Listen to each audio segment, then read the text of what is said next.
Every step felt wrong, like I was trespassing in a place that didn't want me. The air smelled of wet earth and something else, something sharp, like ozone or burnt metal.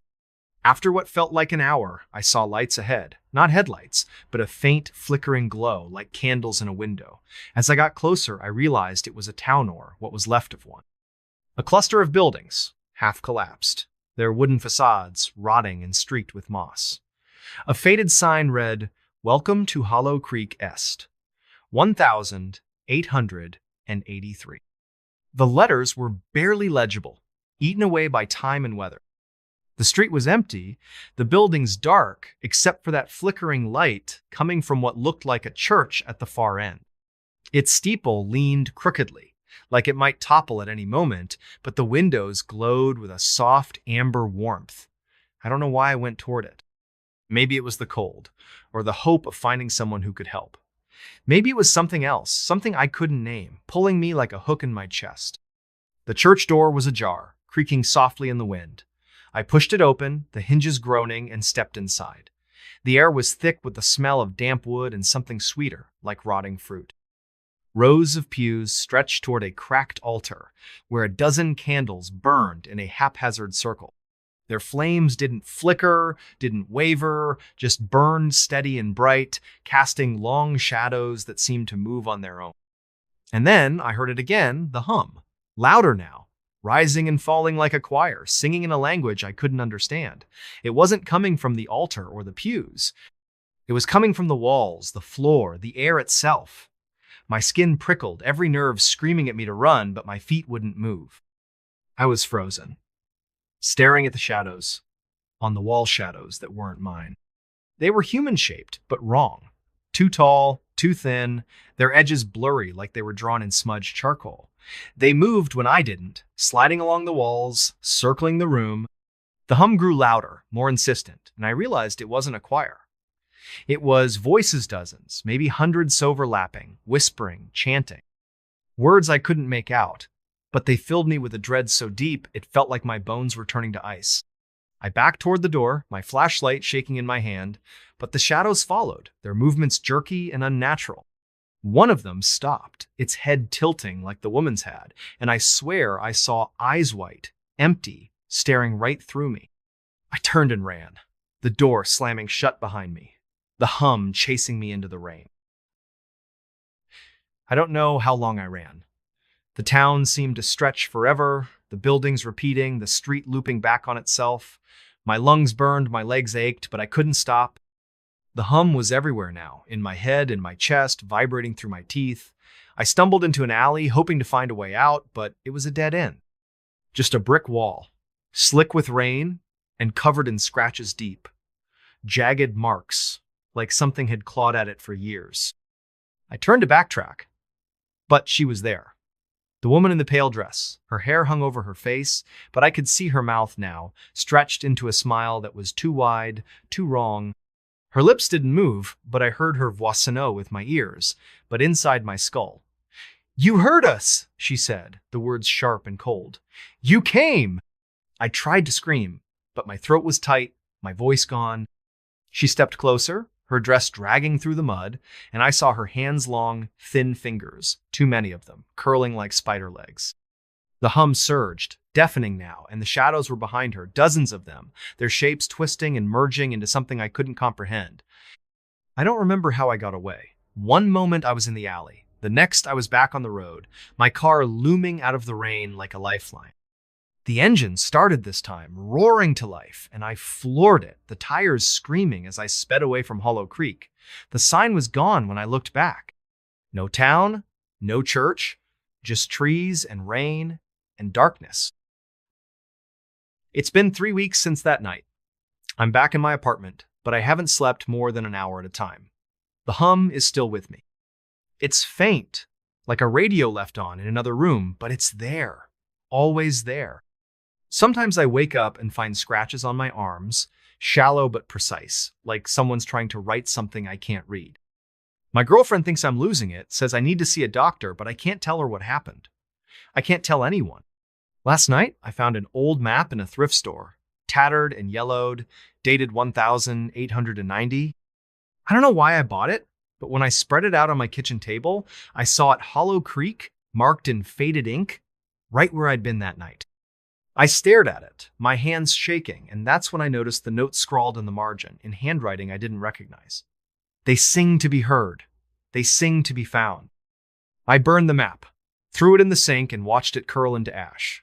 But the hum is louder now, and last night I saw her again. Not in a dream, not in a memory.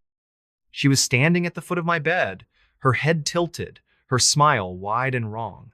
The shadows were with her, their eyes glowing white, and the hum was a scream in my skull. I don't know what they want. I don't know why they chose me. But I know one thing. Hollow Creek isn't gone. It's still out there, waiting, singing. And every night, the hum gets louder, pulling me back. The Whispering Mile. The fog was so thick that night, it felt like driving through a dream.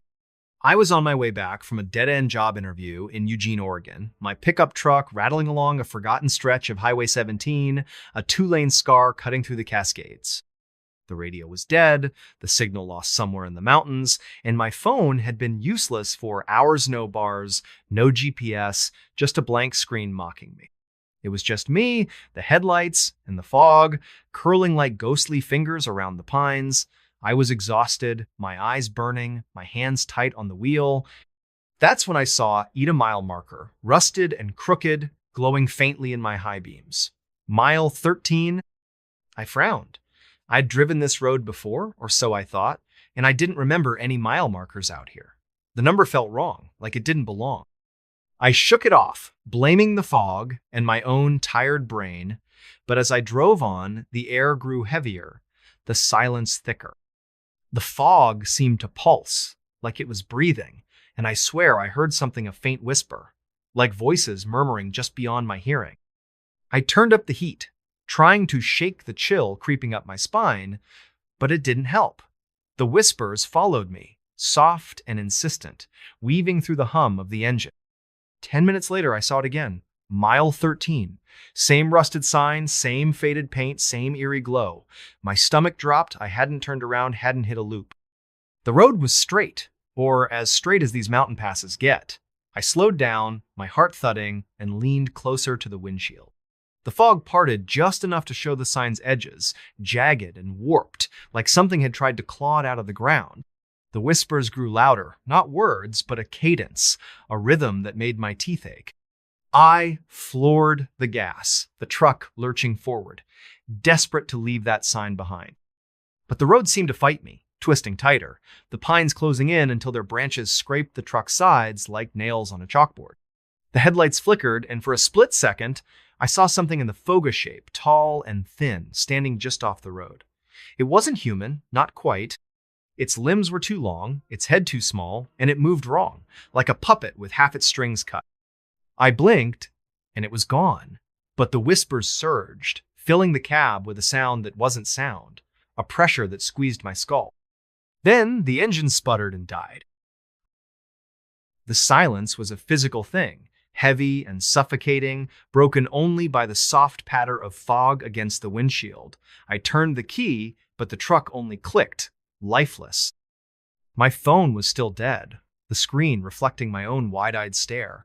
The whispers were clearer now, not voices, but a chorus of sound hisses, clicks, low moans that seemed to come from the fog itself.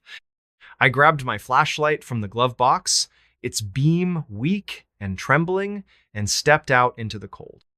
The air smelled wrong, like damp stone and something metallic, like blood or rust. The fog was so dense I could barely see 10 feet ahead, the pines looming like silent sentinels. I started walking, following the road, the mile marker's glow fading behind me. Every step felt like a violation, like the forest was watching, waiting. The whispers followed, circling me, sometimes behind, sometimes ahead, always just out of reach. I tried to focus on the road, on finding help, but the ground felt soft, unsteady, like it might swallow me whole. After what felt like an hour, I saw a light of faint, sickly green glow flickering through the trees. It wasn't headlights or a house. It was something else, something that made my skin crawl. I should have turned back, but my truck was dead, and the whispers were louder now, urging me forward. I followed the light, my boots sinking into the muddy shoulder, until I stumbled into a clearing. It wasn't a town, not exactly. It was a cluster of structure shuts, maybe, or shacks built from wood and stone, their surfaces slick with moss and something darker, like oil. They were arranged in a circle around a pit, deep and black, the green glow pulsing from its depths. The air here was thick, heavy with the smell of decay and that same metallic tang. The whispers were deafening now, a cacophony of voices that weren't human, weren't animal, weren't anything I could name. They came from the pit, from the huts, from the fog itself. I approached one of the shacks, its door hanging off a single hinge. Inside, the walls were covered in marking spirals, lines, shapes that didn't make sense but hurt to look at. There were objects scattered on the floor, a broken watch, a child's shoe, a cracked phone, all coated in a thin layer of dust and something sticky. My flashlight caught a mirror in the corner, its surface warped and cloudy.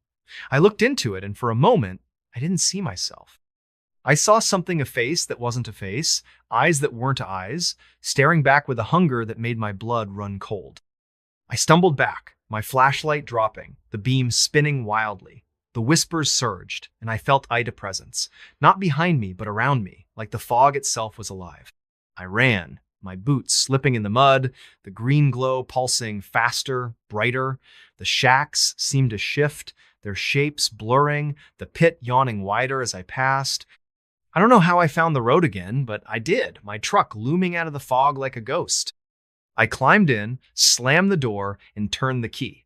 The engine roared to life, and I didn't look back. I drove, the fog pressing in, the whispers clawing at my mind. The mile marker appeared again, mile 13, but I didn't stop. I couldn't. The road stretched on, endless, the fog thickening until I couldn't see the lines anymore. I drove until the whispers faded, until the fog thinned, until I saw a gas station sign glowing in the distance.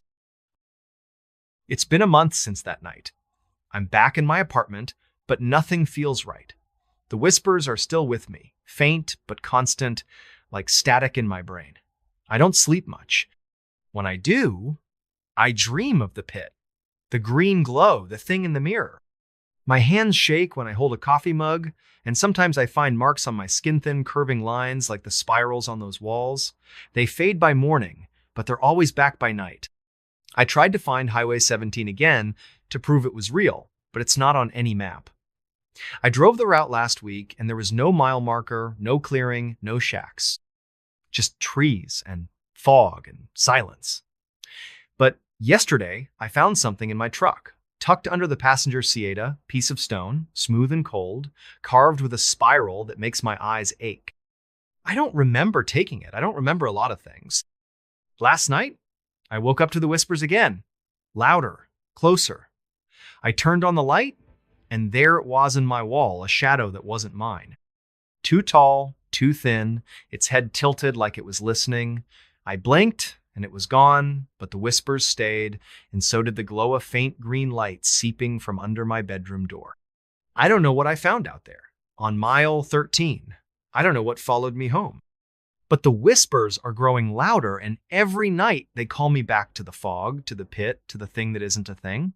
And I'm starting to think it's not a question of if I'll go back, but when. The Whispering Pines. I don't know why I kept the old cassette tape. It was just sitting there in a cardboard box labeled Dad's Junk when I cleaned out his attic after he passed. Most of it was worthless rusted tools, faded Polaroids, a couple of fishing lures tangled in twine. But that tape, labeled Pine Hollow, 1993 in his shaky handwriting, felt different. Heavy, somehow. I should have tossed it. I wish I had. My name's Caleb, and I'm not the kind of guy who believes in ghost stories. I'm a mechanic, 34 years old, living in a one-bedroom apartment in Boise, Idaho. I fix engines, drink cheap beer, and mind my own business. But that tape, it's why I'm telling you this now, with my hands shaking and the lights on at 2 a.m. Because what I heard on it, what I found changed everything. It started last fall when I drove up to Pine Hollow, a speck of a town in northern Idaho, to settle my dad's estate. He'd lived there his whole life. A quiet man who kept to himself after Mom left when I was a kid. Pine Hollow's the kind of place you'd miss if you blinked population 412, one gas station, one diner, and a whole lot of nothing else. The town's nestled in a valley surrounded by dense pine forests, the kind that seem to swallow sound and light. The air always smells like sap and damp earth, and the wind carries this low, eerie whistle when it cuts through the trees. Dad's house was a sagging two-story on the edge of town, backed right up against the woods. The attic was a mess, and I spent days sorting through his stuff. That's when I found the tape tucked inside a metal fishing tackle box. No player, just the cassette, its plastic case cracked but intact. I figured it was one of Dad's old fishing trip recordings she used to narrate his outings like some wannabe nature documentarian. But the label, Pine Hollow 1993, bugged me. That was the year I turned 2, the year Mom left, the year Dad stopped talking about the woods. I didn't have a cassette player, so I drove to the only electronics store in a 50-mile radius, a pawn shop in Coeur d'Alene. The guy behind the counter, a wiry dude with a neck tattoo, sold me a dusty Walkman for $10. That night, back at Dad's house, I sat at the kitchen table, the tape in hand, hesitating. The house was too quiet, the kind of quiet that makes you hear your own heartbeat. Outside, the pines swayed in the wind, their branches scratching the roof like fingers on a chalkboard. I popped the tape in and pressed play. Static hissed through the headphones, loud enough to make me wince. Then Dad's voice came through, low and unsteady, not the warm baritone I remembered from childhood. October 12, 1993. This is John Tanner. If you're listening to this, something's gone wrong. I'm in the woods behind Pine Hollow, near the old logging trail. I don't know what's out here, but it's not right. A pause. Wind howled through the recording, sharp and biting.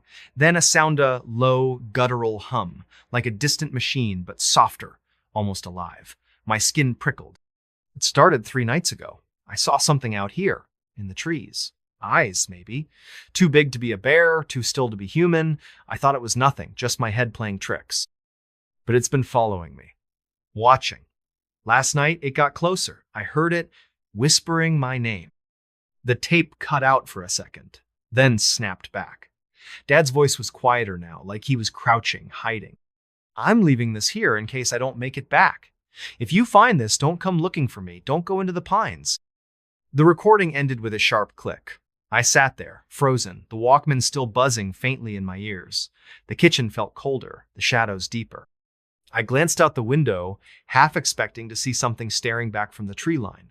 Nothing but darkness and the faint sway of branches. I didn't sleep that night. I kept the lights on, the tape on the table like some cursed artifact. Part of me wanted to burn it, to pretend I'd never heard it. But another part, the part that remembered Dad's haunted eyes when he'd talk about the woods, needed to know more. The next morning, I drove to Pine Hollow's diner, a greasy spoon called Mabel's. The place smelled like burnt coffee and bacon, and the vinyl booths were cracked from years of use. I figured if anyone knew about weird stuff in town, it'd be the locals.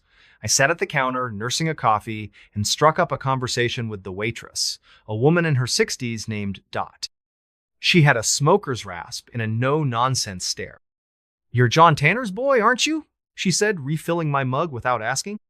"Yeah, Caleb. I'm just here to clean out his place."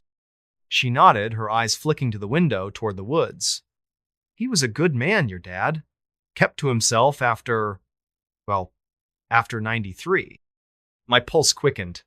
What happened in 93?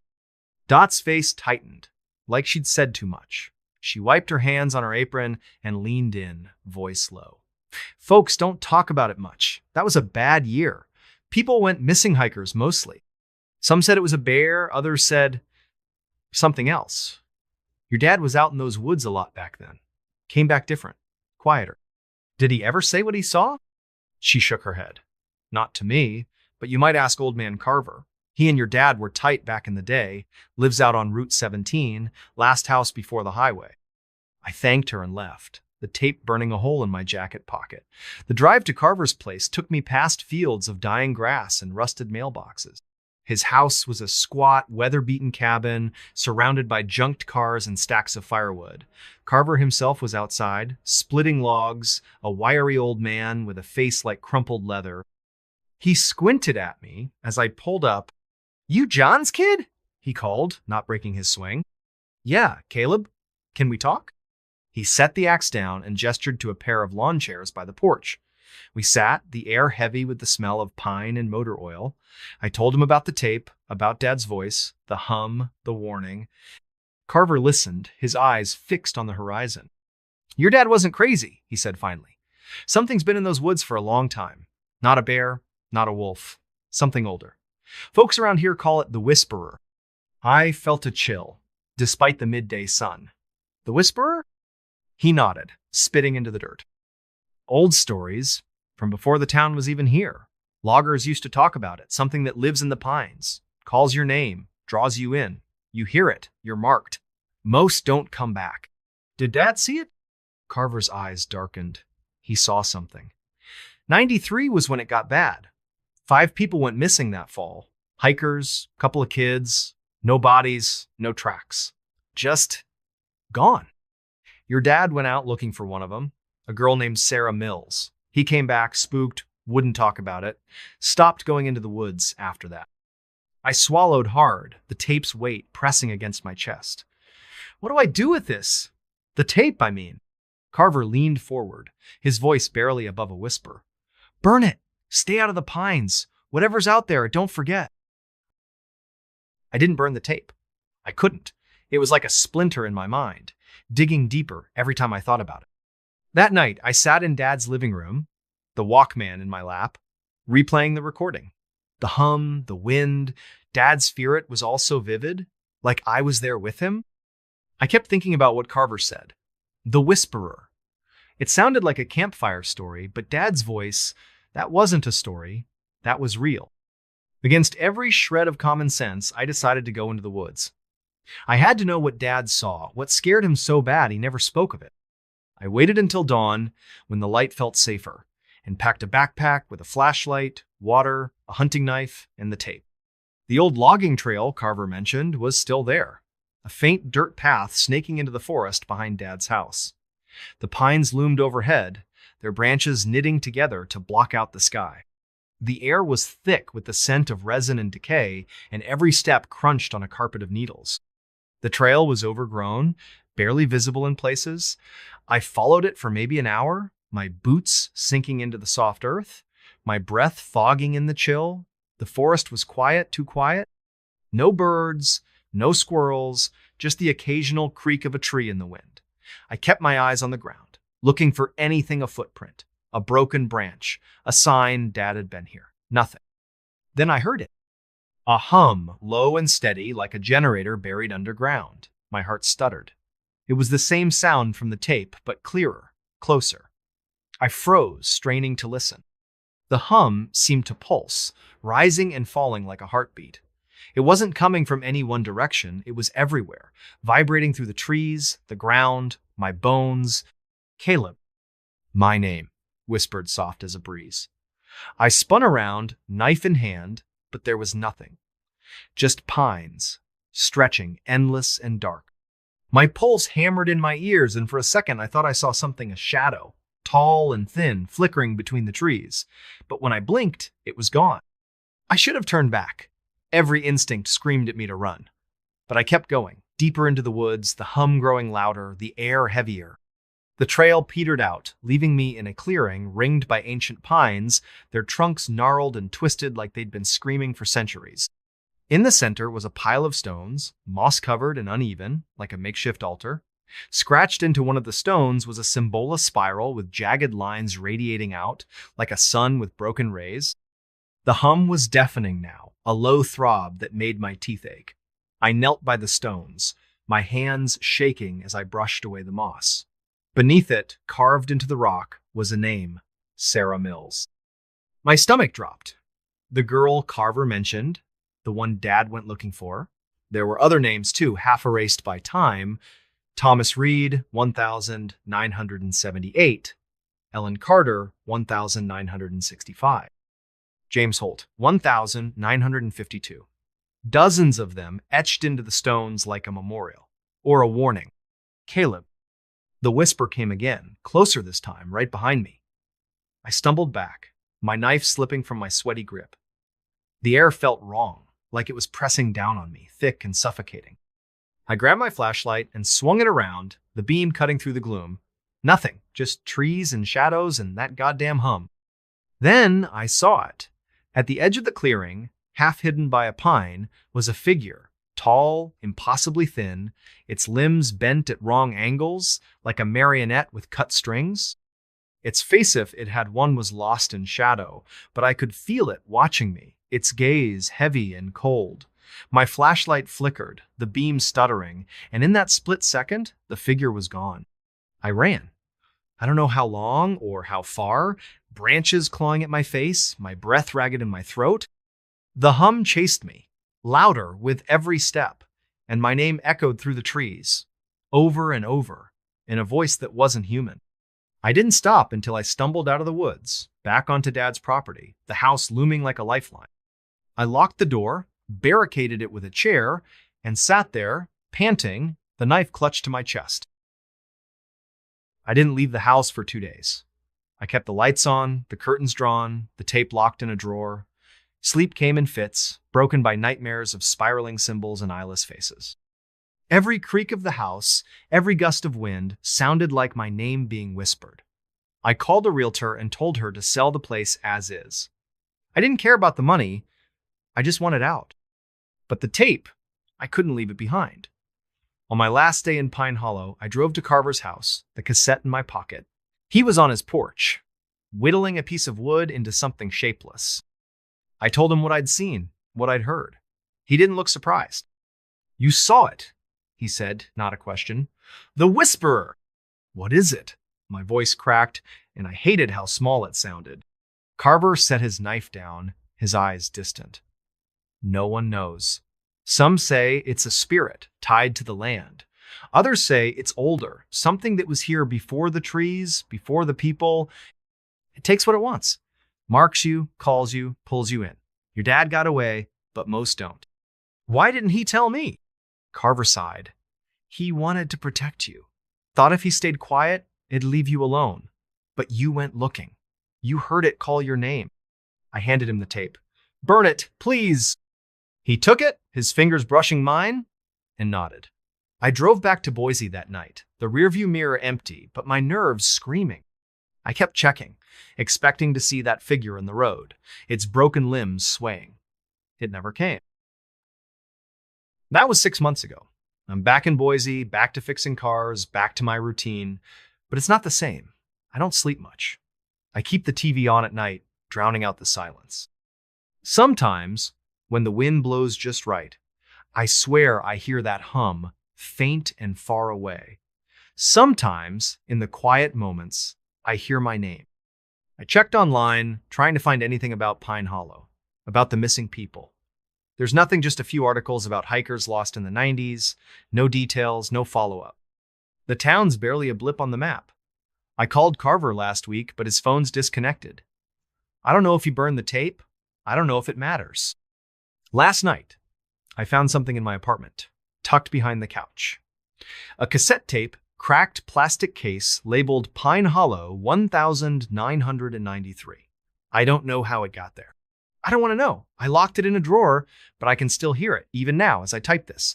The hum, the whisper, my name. If you're reading this, if you find this story, do me a favor.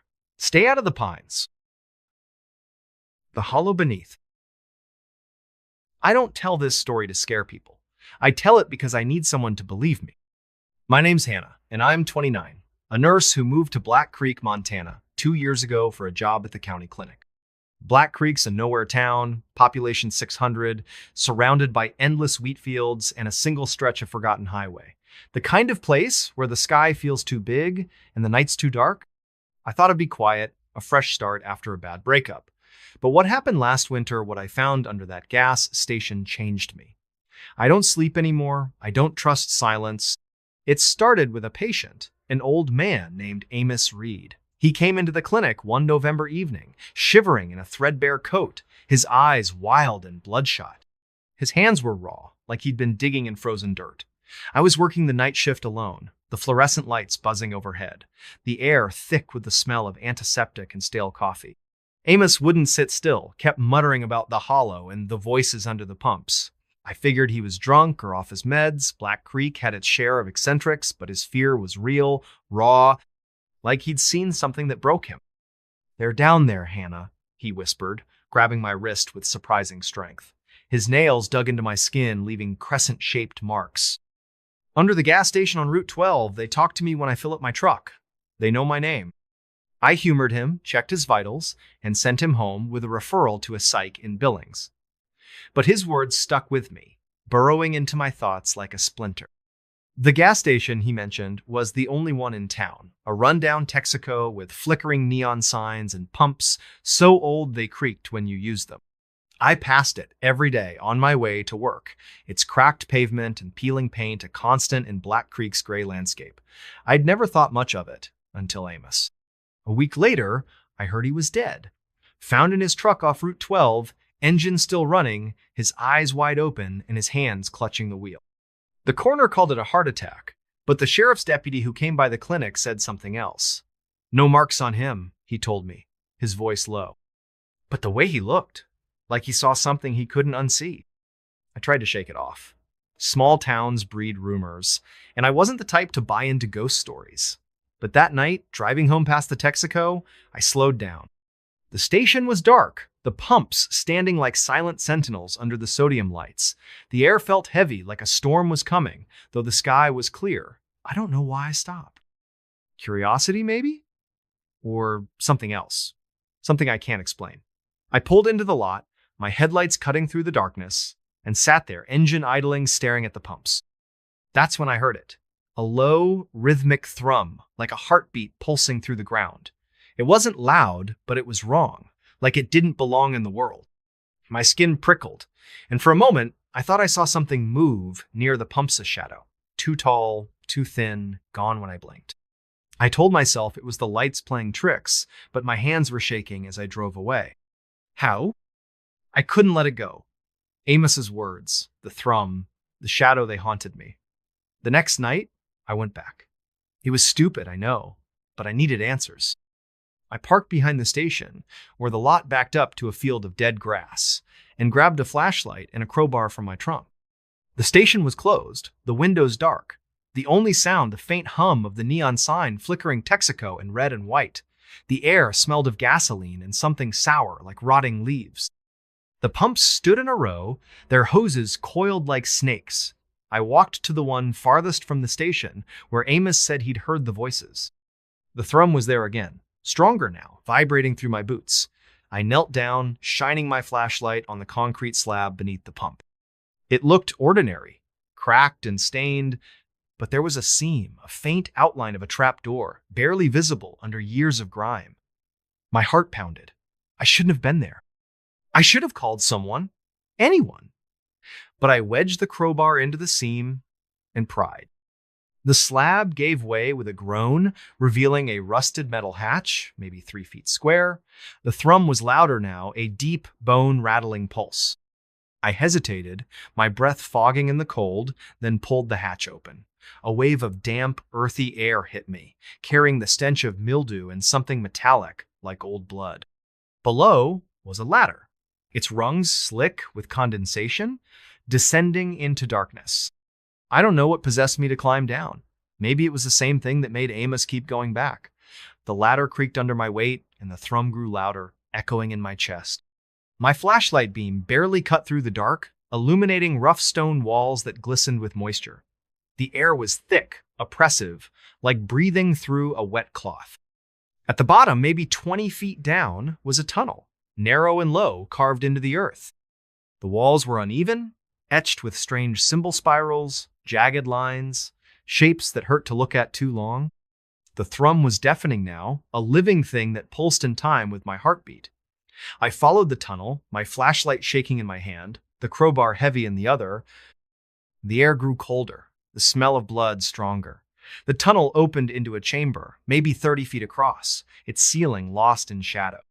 The floor was dirt, soft and wet, and in the center was a pit, perfectly round, maybe 10 feet wide.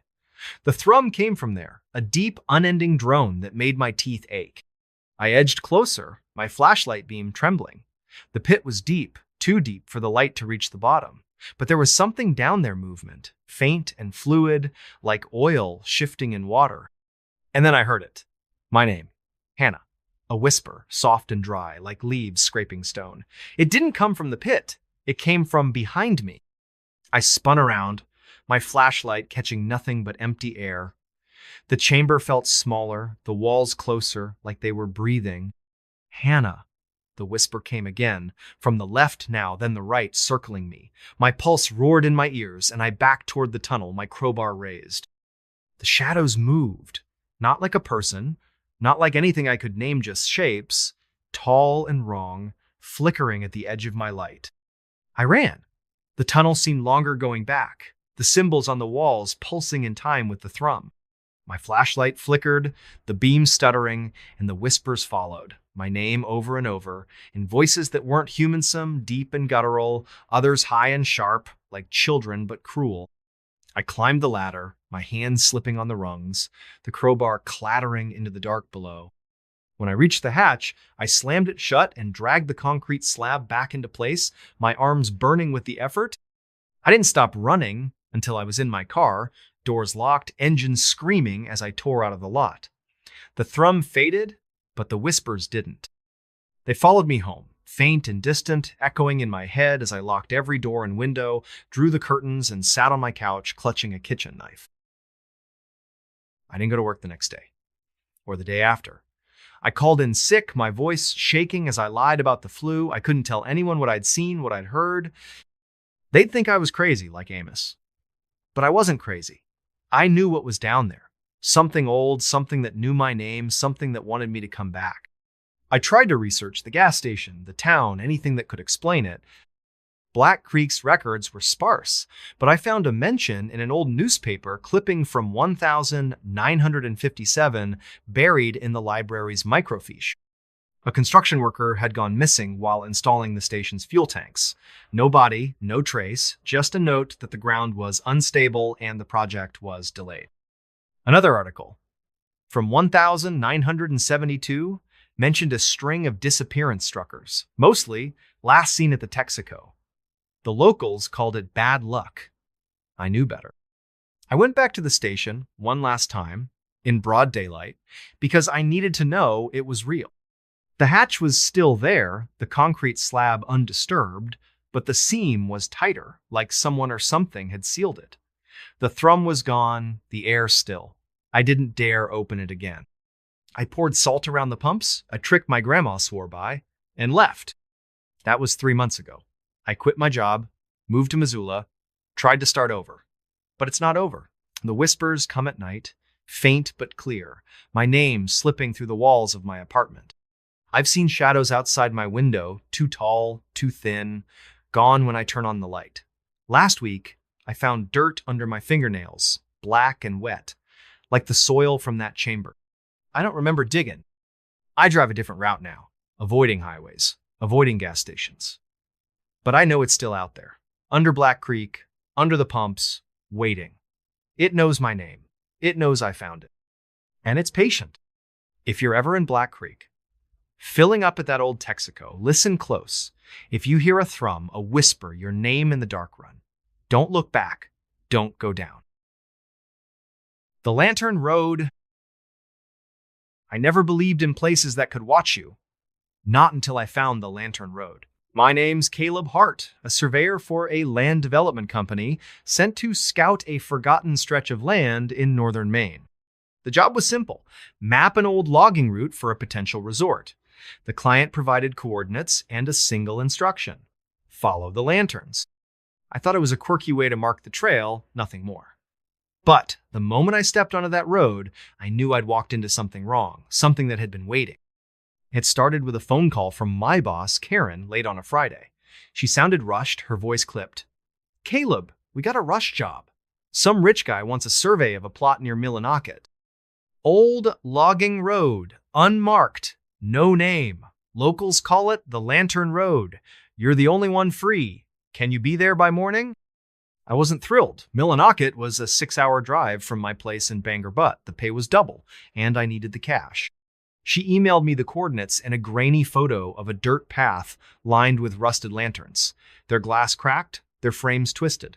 The caption read, "Follow the lanterns. Don't stray." I figured it was some eccentric landowner's idea of a landmark. I arrived at dawn. The sky, a dull gray that seemed to press down on the forest. The coordinates led to a break in the trees, where a narrow path snaked into the woods. The lantern road was exactly as the photo showed. A rutted dirt track, barely wide enough for my Jeep, flanked by ancient lanterns every 50 feet or so. They were old, maybe a century, their metal pitted with rust, their glass clouded with age. None of them were lit, but they gave off a faint glow, like they'd soaked up the last light of the sun. The air was heavy, thick with the smell of damp moss and something sharper, like ozone after a storm.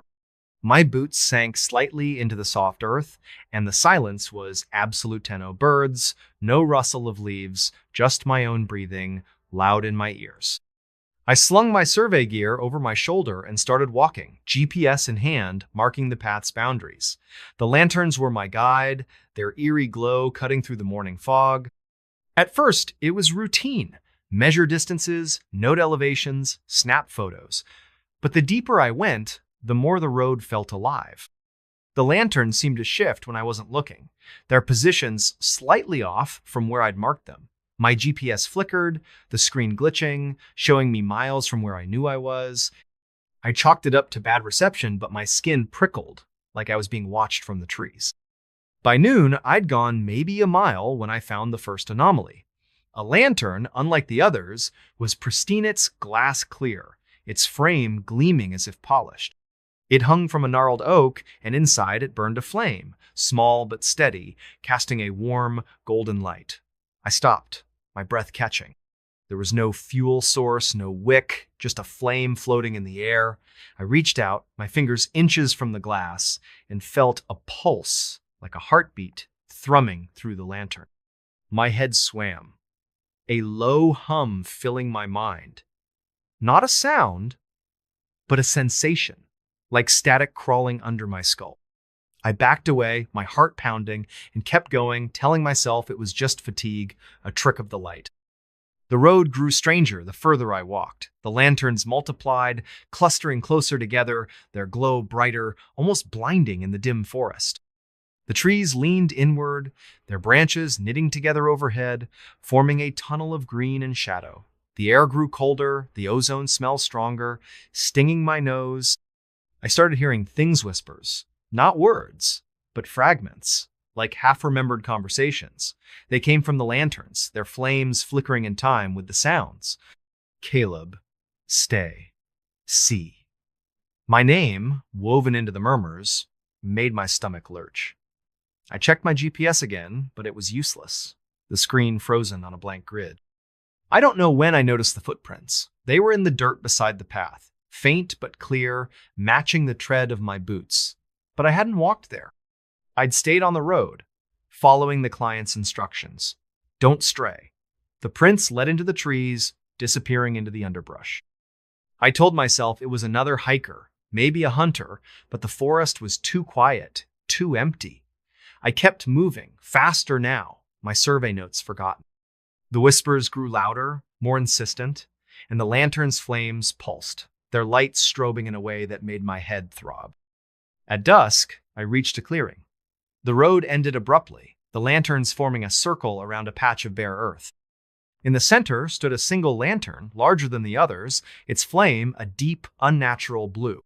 The air around it shimmered, like heat rising from asphalt, and the hum in my head became a chorus, a cacophony of voices calling my name.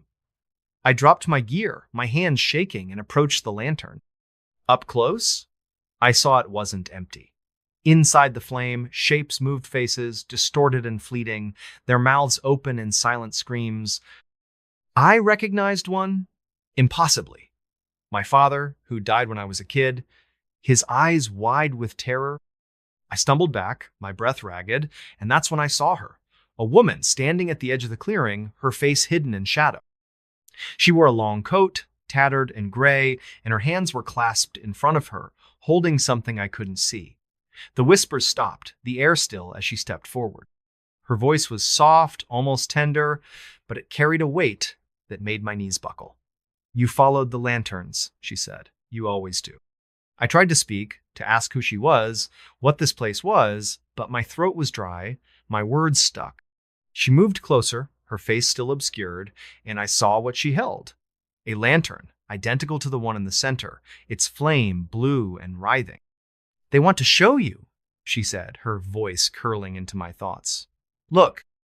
I didn't want to, but my eyes were drawn to the flame.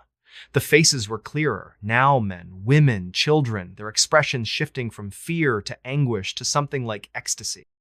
And then I saw myself, my face in the flame, my mouth open, my eyes empty. The hum surged, filling my skull, and I felt Ida pull like a tide dragging me under. The woman's hand touched my shoulder, cold and heavy, and she whispered, "Join us." I don't know how I broke free. One moment, I was staring into the flame. The next, I was running, the lantern's light blurring past me. The road seemed to twist, the path looping back on itself. The lanterns multiplying, their flames roaring now, a wall of fire and sound. The whispers screamed my name, and the woman's voice was everywhere, soft and relentless. "You can't leave. You're already here." My legs burned, my lungs ached, but I kept running, the forest a maze of shadows and light. I woke in my Jeep, parked at the edge of the highway, my clothes soaked with sweat, my gear gone. The sun was high, the forest silent again. My GPS was blank, its memory wiped, and my phone showed no signal, no record of the photos I'd taken.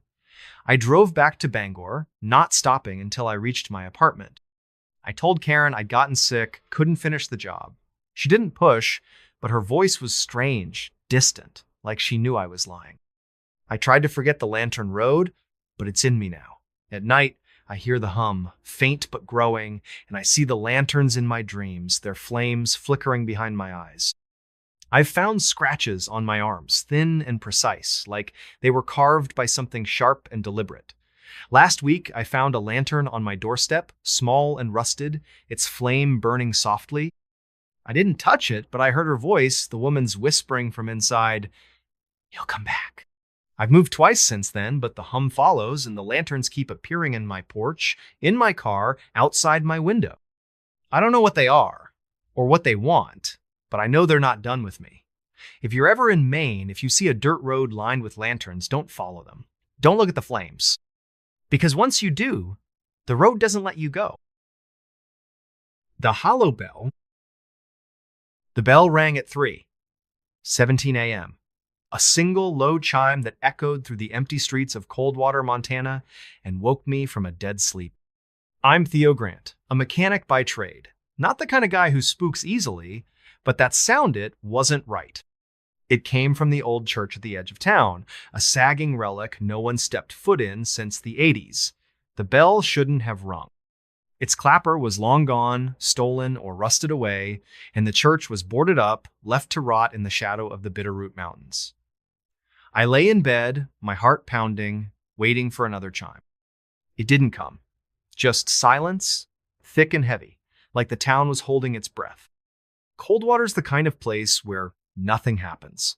A gas station, a diner, a handful of houses, and a population you can count on both hands. I'd moved here 2 years ago, running from a bad breakup and a worse debt, figuring a nowhere town was the perfect place to disappear. But that night, the bell's chime stuck with me, a splinter in my mind. I couldn't shake the feeling it was calling me. The next morning, I drove to the church, my pickup rattling over the frost-cracked road. The air was sharp, smelling of pine and wet earth, with a faint metallic tang I couldn't place. The church loomed ahead, its steeple leaning slightly, like it was tired of standing. The windows were boarded, the paint peeling in long gray strips, and the door was padlocked, though the chain was rusted, brittle. I walked the perimeter, my boots crunching on frozen grass, looking for signs of a prank kids, maybe, or some drunk messing around. Nothing. Just the bell tower, its silhouette stark against the gray sky, and that uneasy feeling like eyes watching from the shadows. I stopped at Mabel's diner for coffee, hoping to shake off the chill. Mabel, a wiry woman with eyes like a hawk, poured me a cup and leaned on the counter. "Heard the bell last night," she said, not asking, just stating it like fact. "You check it out?" "Yeah," I said, sipping the bitter brew. "Nothing up there. You know what's with that bell?" Her face tightened, her fingers drumming on the counter.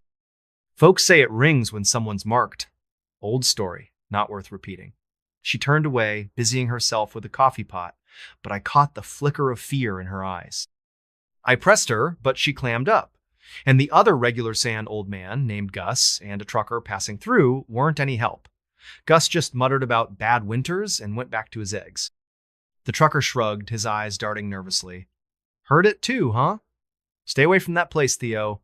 Ain't nothing good comes from messing with that bell." I drove back home, the diner's warmth fading as the cold crept back into my bones. Mabel's words, someone's mark echoed in my head, and I couldn't help but wonder who. The town felt different now, the silence heavier, the shadows longer. That night, I couldn't sleep. The memory of the bell's chime lingered, low and mournful, like a warning I didn't understand. Around midnight, I heard another sound of faint scratching, like nails on wood, coming from my front door. I grabbed the baseball bat I kept by the bed and crept to the living room, my pulse racing.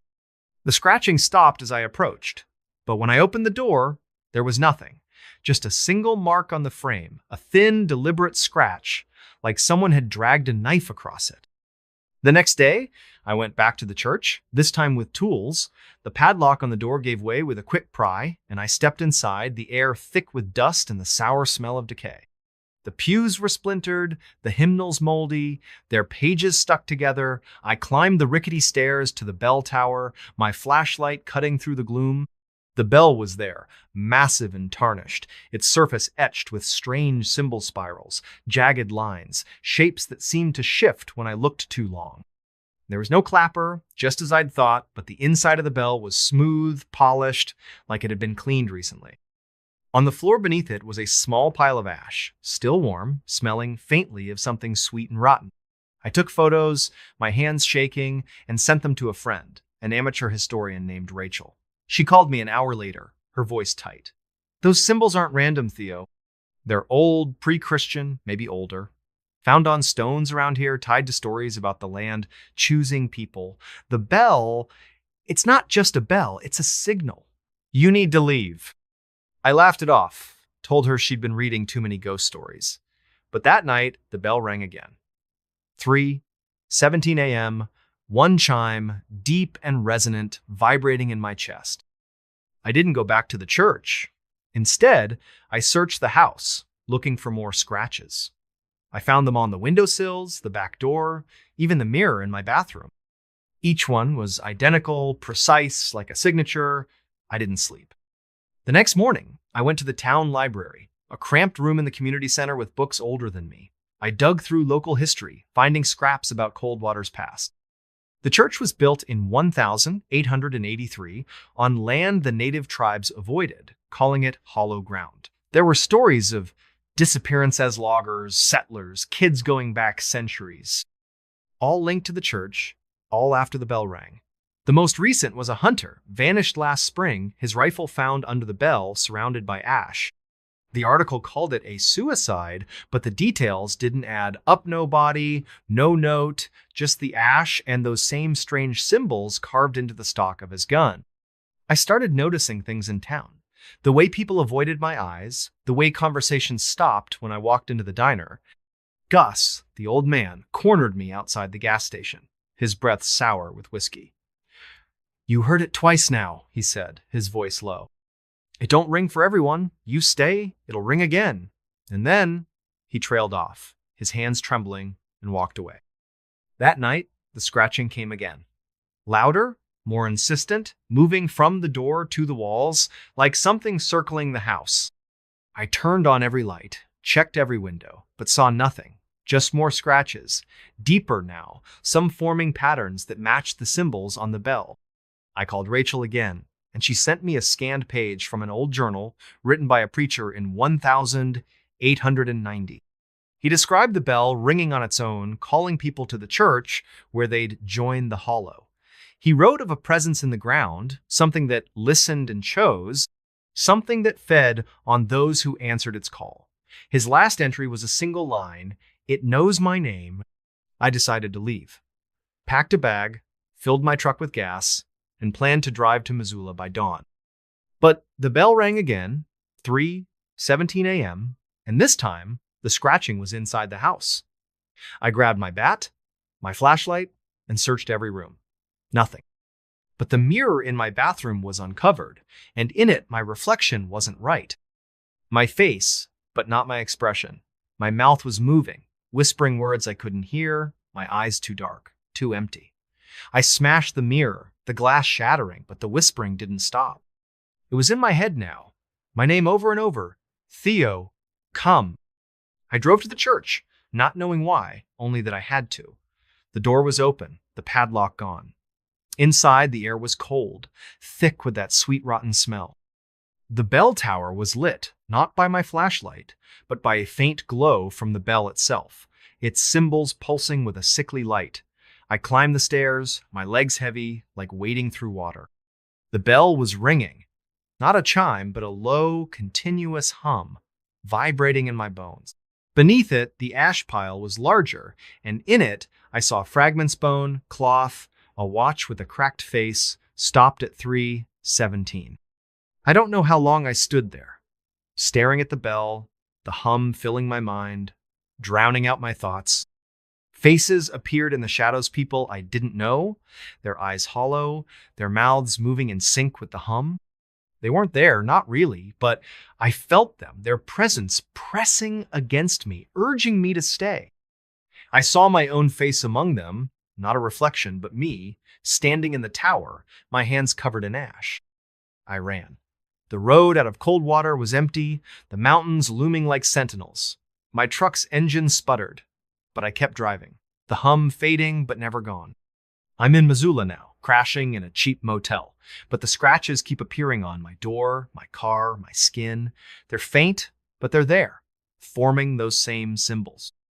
The bell's hum follows me, a whisper in my dreams, calling me back. Last night, I found ash on my pillow, warm and sweet-smelling, and a note in my own handwriting, "Come to the hollow." I don't know what the bell is, or what lives in Coldwater's ground, but it knows me, it chose me, and it's waiting. If you're ever in Montana, if you hear a bell at 3:17 a.m., don't listen, don't go to the church, because once the hollow calls your name, it never stops. The Silent Ward. The scream woke me at 2:43 a.m. It wasn't Humanot exactly, but it cut through the stillness of Haven's End, a speck of a town in northern Wisconsin, like a blade through silk. I'm Avery Cole, a night shift nurse at St. Agnes Hospital, a crumbling brick building on the edge of town that should have been shut down years ago. The scream came from the third floor, the locked ward no one talks about, the one we call the silent ward because its patients never speak. I was alone at the nurse's station, the fluorescent lights buzzing overhead, when that sound hit me, raw and jagged, like something tearing itself apart. I froze, my pen hovering over a chart, my heart slamming against my ribs. The hospital was quiet again, but the air felt wrong thick, heavy, like it was pressing down on me. Haven's End is a nowhere place, a cluster of sagging houses and a diner that smells of grease and despair, nestled in a valley where the pines grow too tall and the winters last too long. St. Agnes is the town's lifeline, the only hospital for miles, but it's a relic of leaky pipes, flickering lights, and a smell of antiseptic that can't mask the rot underneath. I'd taken the job 6 months ago, desperate for work, after a messy divorce, left me with nothing but debt and a car that barely ran. The night shift suited me. I liked the quiet, the way the world felt softer in the dark. But the silent ward, room 317, was different. It was off limits, its door always locked, its charts missing from the system. The other nurses whispered about it, stories of patients who didn't exist, of sounds no one could explain, but I'd never heard anything myself, until that scream. I checked the monitors, my hands trembling. The third floor was dark, the cameras glitchy, showing only static where room 317 should have been. I radioed security, but Ed, the guard, was out back smoking, his voice crackling through the static. Probably just pipes, Avery. Old place creaks like hell. I wanted to believe him, but pipes don't scream. I grabbed my flashlight and headed to the stairwell, the air growing colder with each step. The hospital smelled of bleach and something sweeter, like overripe fruit, faint but persistent. My sneakers squeaked on the linoleum, the sound too loud in the silence. The third floor was a maze of locked doors and abandoned rooms, the air stale, the walls stained with watermarks that looked like faces if you stared too long. Room 317 was at the end of the hall, its door different from the other steel, not wood, with a keypad instead of a lock. I'd never seen it open, never seen a doctor or nurse go in. I pressed my ear to the door, holding my breath. Nothing. Just the hum of the hospital, the distant drip of a faucet. Then, a faint scratching, like nails on metal, slow and deliberate, coming from inside. I backed away, my flashlight beam shaking, and noticed something new, a small symbol carved into the doorframe, a spiral with jagged edges. Like a wound. It hadn't been there yesterday. I didn't sleep when my shift ended. The scream stayed with me, looping in my head, and that symbol burned behind my eye.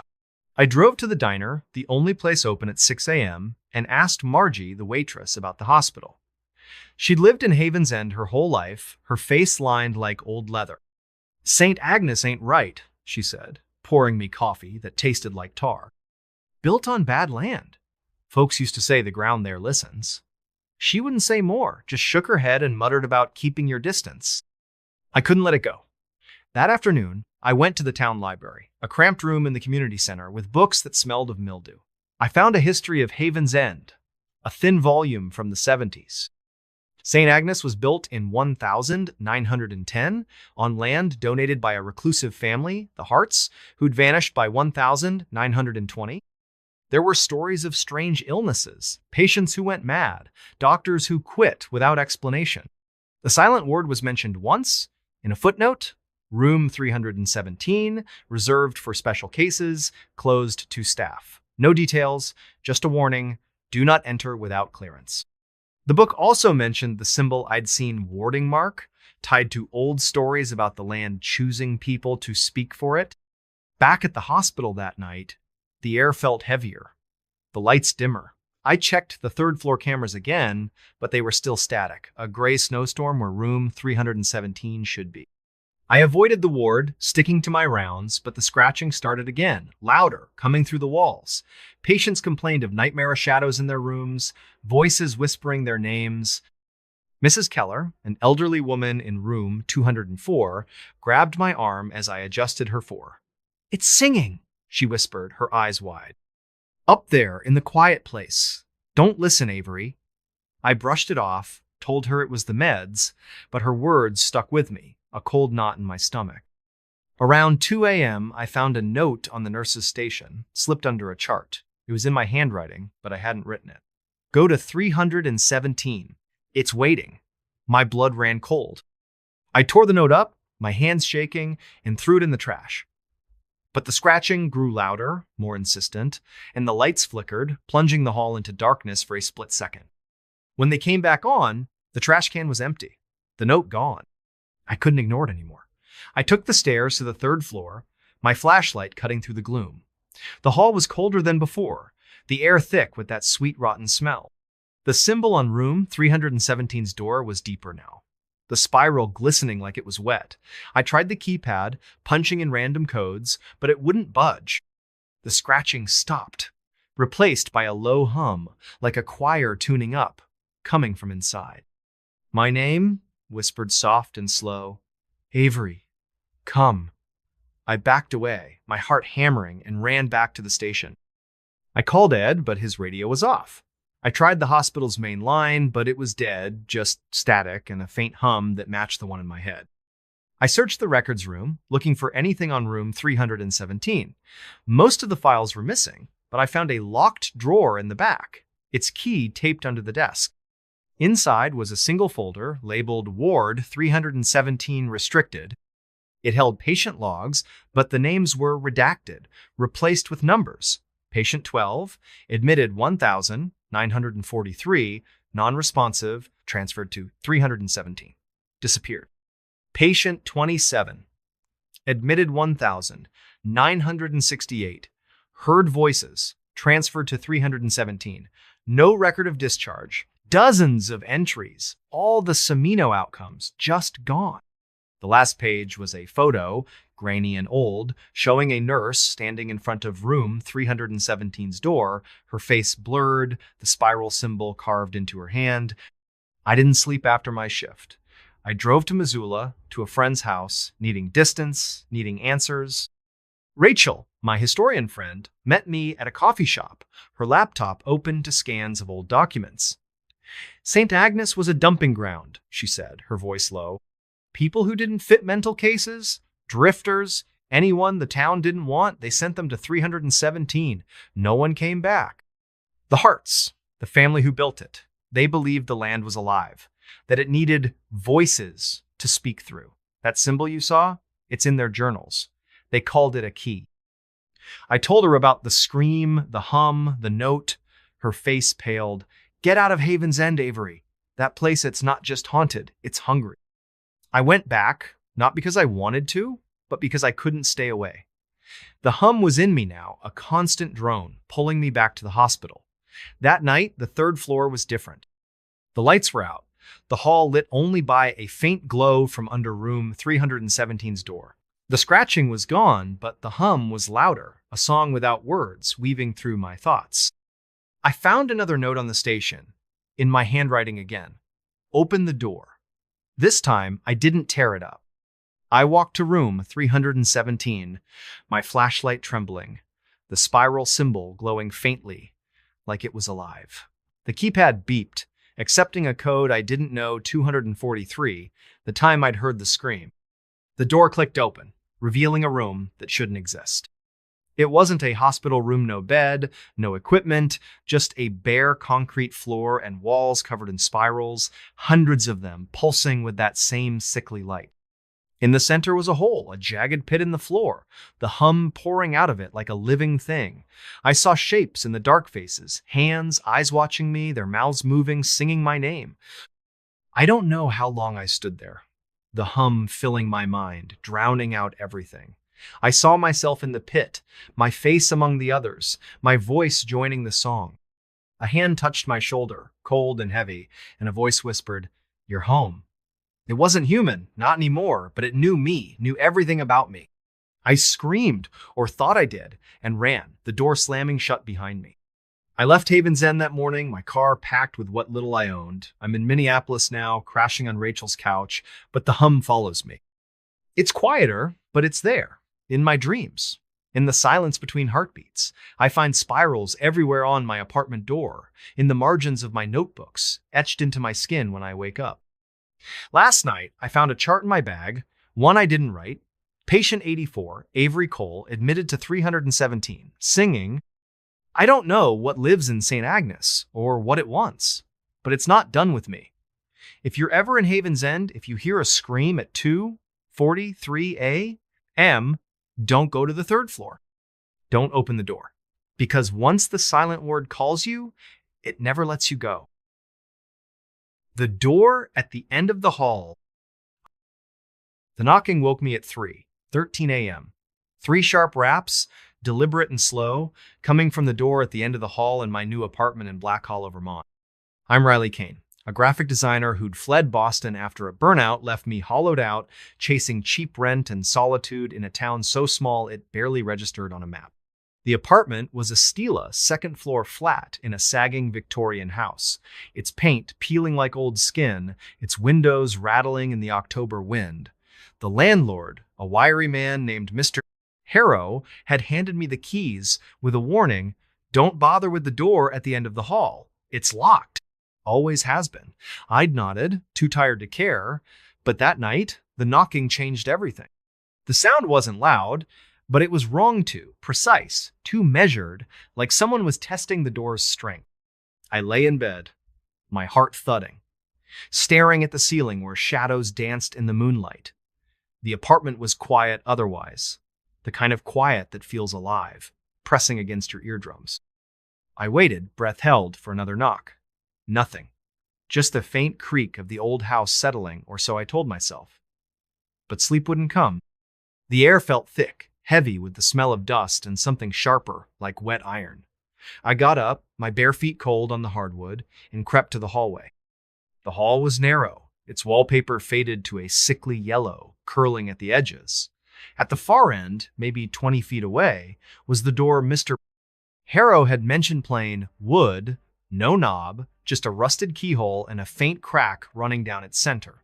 I'd barely noticed it when I moved in, assuming it led to storage or a sealed-off room.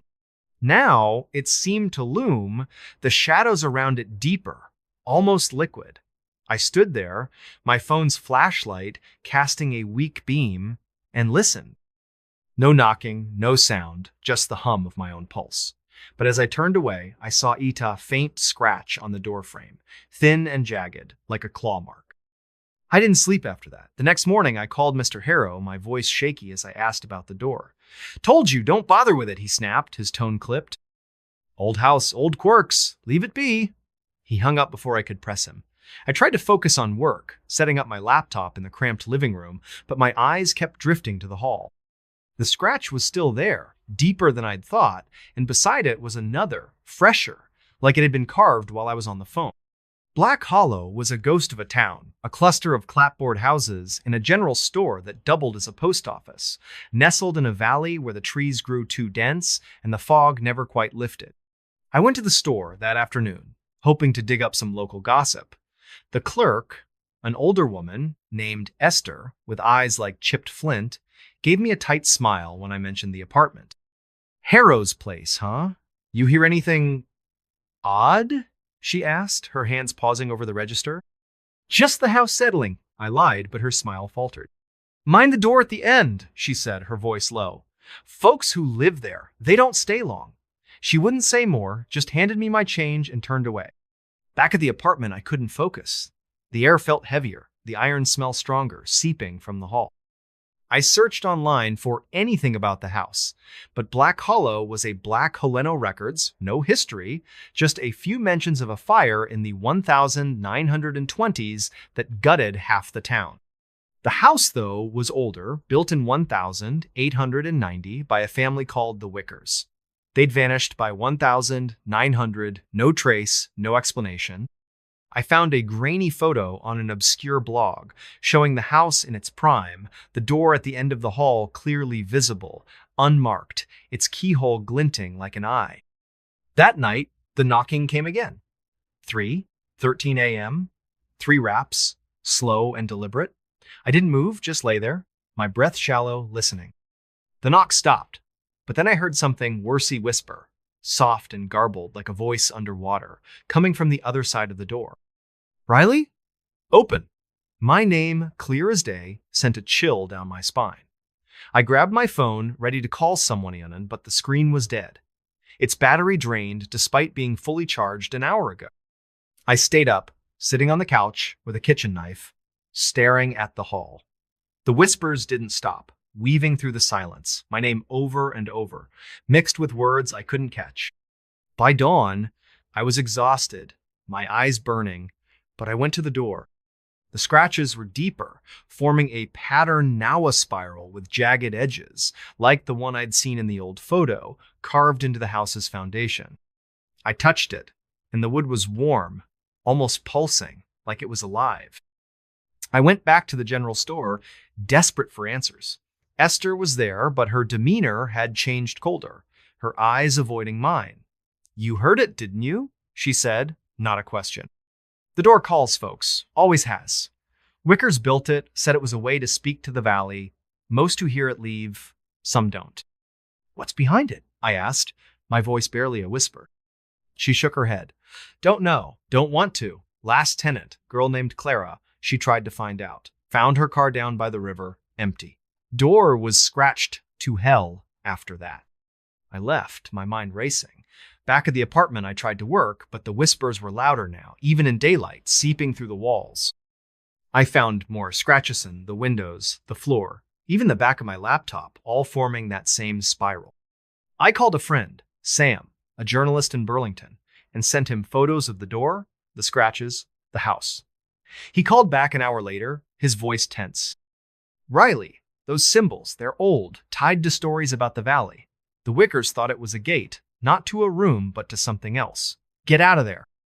I wanted to, but the whispers were in my head now, a constant hum pulling me toward the door.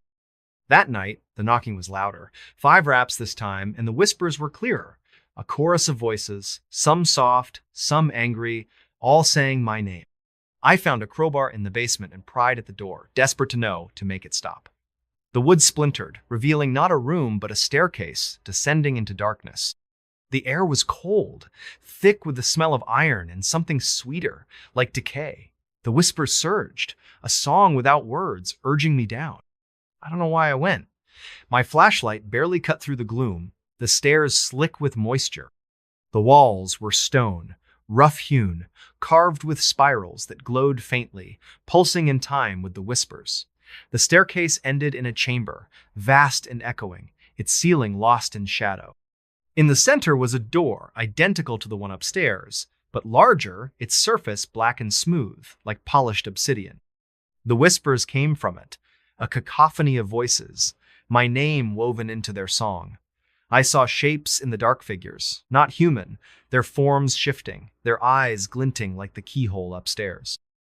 They didn't move, just watched, their presence heavy, like a hand on my chest. I reached for the door, my hand trembling, and felt it warm, alive, the spirals moving under my fingers. The voices grew louder, and I saw faces in the door's surface, not reflections, but people, their mouths open, their eyes empty, singing. I saw Clara, the tenant Esther mentioned, her face pale, her lips moving. And then I saw myself, my face in the door, my voice joining the chorus. I screamed, or tried to, but the sound was swallowed, the air too thick to breathe. I ran, the stairs endless, the whispers chasing me. I don't know how I made it back to the apartment, but the door at the end of the hall was whole again, unblemished, the scratches gone. I packed my bag, grabbed my keys, and drove until the tank was nearly empty. I'm in a motel now, far from Black Hollow, but the whispers follow, faint but persistent, like a song I can't unhear. I find spirals everywhere, on my car, my clothes, my skin, etched so lightly I barely notice until they bleed. Last night, I found a key in my pocket, rusted and heavy, with no lock to fit. The door at the end of the hall is still there, in my dreams, its surface black and alive, calling me back. I don't know what it is, or what it wants, but it knows my name. If you're ever in Black Hollow, if you hear knocking at 3:13 a.m., don't open the door, don't go down the stairs.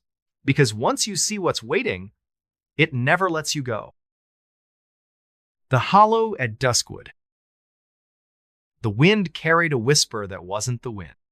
It came at dusk, a low, sibilant sound that slithered through the trees of Duskwood, a forgotten corner of rural Arkansas where the pines grew twisted and the ground seemed to swallow light. I'm Harper Wells, a folklorist chasing stories of lost places, and I'd come to Duskwood chasing a remora, single, yellowed note I'd found tucked inside an old book at a flea market in Little Rock. The note was scrawled in faded ink. Stay out of the hollow. It listens. No signature, no date, just those words, and a crude map pointing to a clearing deep in Duskwood's forest. That whisper, the one that wasn't the wind, hit me the first night I camped there, and it changed everything. Duskwood wasn't a town, not really just a scattering of trailers and a gas station with a flickering sign, nestled in a valley where the air always smelled of damp earth and something sour, like rotting fruit. The locals called the forest the Hollow, a name that carried weight, like a warning you didn't question. I'd driven in with my beat-up camper van, my notebook filled with half-baked theories about old settler tales, expecting to find nothing but trees and maybe a ghost story or two. The map led me to a dirt path off Route 62, barely wide enough for my van, the pines closing in like a tunnel. I parked at the edge of a clearing, the ground soft and spongy, the air heavy with that sour smell. My tent was up by sunset, the sky bruised purple, the forest unnaturally quiet, no birds, no crickets, just the faint rustle of leaves. That's when I heard it, the whisper. It wasn't words, not at first, just a low hum, like a crowd murmuring just out of earshot. I froze, my flashlight trembling in my hand, its beams slicing through the gathering fog. The sound came from the center of the clearing where a single tree stood, its trunk blackened and gnarled, like it had been burned but somehow still lived. The whisper seemed to pulse from it, curling around me, brushing against my skin like cold fingers. I told myself it was the wind, the trees, anything but what it felt like a voice, calling me closer. I didn't go. I crawled into my tent, zipped it shut, and lay there, heart pounding, listening as the whisper grew louder, forming my name, Harper, come. Sleep didn't come. The whisper faded at dawn, but the forest felt different, the shadows deeper, the air thicker. I checked the clearing in daylight, my boots sinking into the soft earth. The tree was taller than I'd thought, its branches twisted into shapes that looked almost deliberate, like hands reaching down. At its base was a ring of stones, weathered and moss-covered, arranged in a perfect circle. Inside the circle, the ground was bare, not a blade of grass, just dirt that looked too dark, too wet. I took photos, my hands shaky, and noticed a faint carving on the tria spiral with jagged edges, like a wound. It wasn't there last night. I was sure of it. I drove to the gas station, needing coffee and answers. The clerk, an old man named Amos with eyes like clouded glass, watched me warily as I paid. "You're camping in the hollow?" he asked, his voice gravelly. "Heard anything yet?" "Just the wind," I lied, my skin prickling. He leaned closer, his breath sour with tobacco. "Ain't the wind. Hollow's got a voice. You hear it. You're marked. Don't go back tonight." He turned away, muttering about fools and their stories, but his hands were shaking as he rang me up. Back at the campsite, I couldn't focus. The whisper was gone, but the clearing felt wrong, like the air was watching me. I searched my van for the note, hoping for clues, but found something else, a second note, tucked under my notebook, in my own handwriting, "Go to the tree." I hadn't written it. I'd have remembered. My stomach twisted, but I couldn't leave. The folklorist in me needed to know, needed to understand what the hollow was hiding. I spent the day digging through my research, old books and scanned documents I'd brought along. Duskwood's history was sparse, but there were whispers of a settlement in the 1800s, a group of families who'd built homes in the hollow and vanished by 1850. The locals blamed disease, but the stories were stranger people hearing voices, walking into the forest, and never coming back. The tree in the clearing was mentioned once, in a journal fragment from a preacher named Elias Ward. The hollow speaks through the tree, it chooses its voices, and they sing forever. The spiral symbol was there too, sketched in the margin, labeled the mark of the listener. That night, the whisper came again, sharper, more insistent, at exactly 3:13 a.m. I woke with a start, my tent zipper undone, the flap flapping in a breeze that wasn't there. The whisper was louder, a chorus now, voices overlapping, some soft, some angry, all calling my name. I grabbed my flashlight and stepped outside, the air cold and heavy, smelling of rot and iron. The tree was glowing faintly, its spiral carving pulsing like a heartbeat. I approached, my boots sinking deeper, the ground almost sucking at my feet.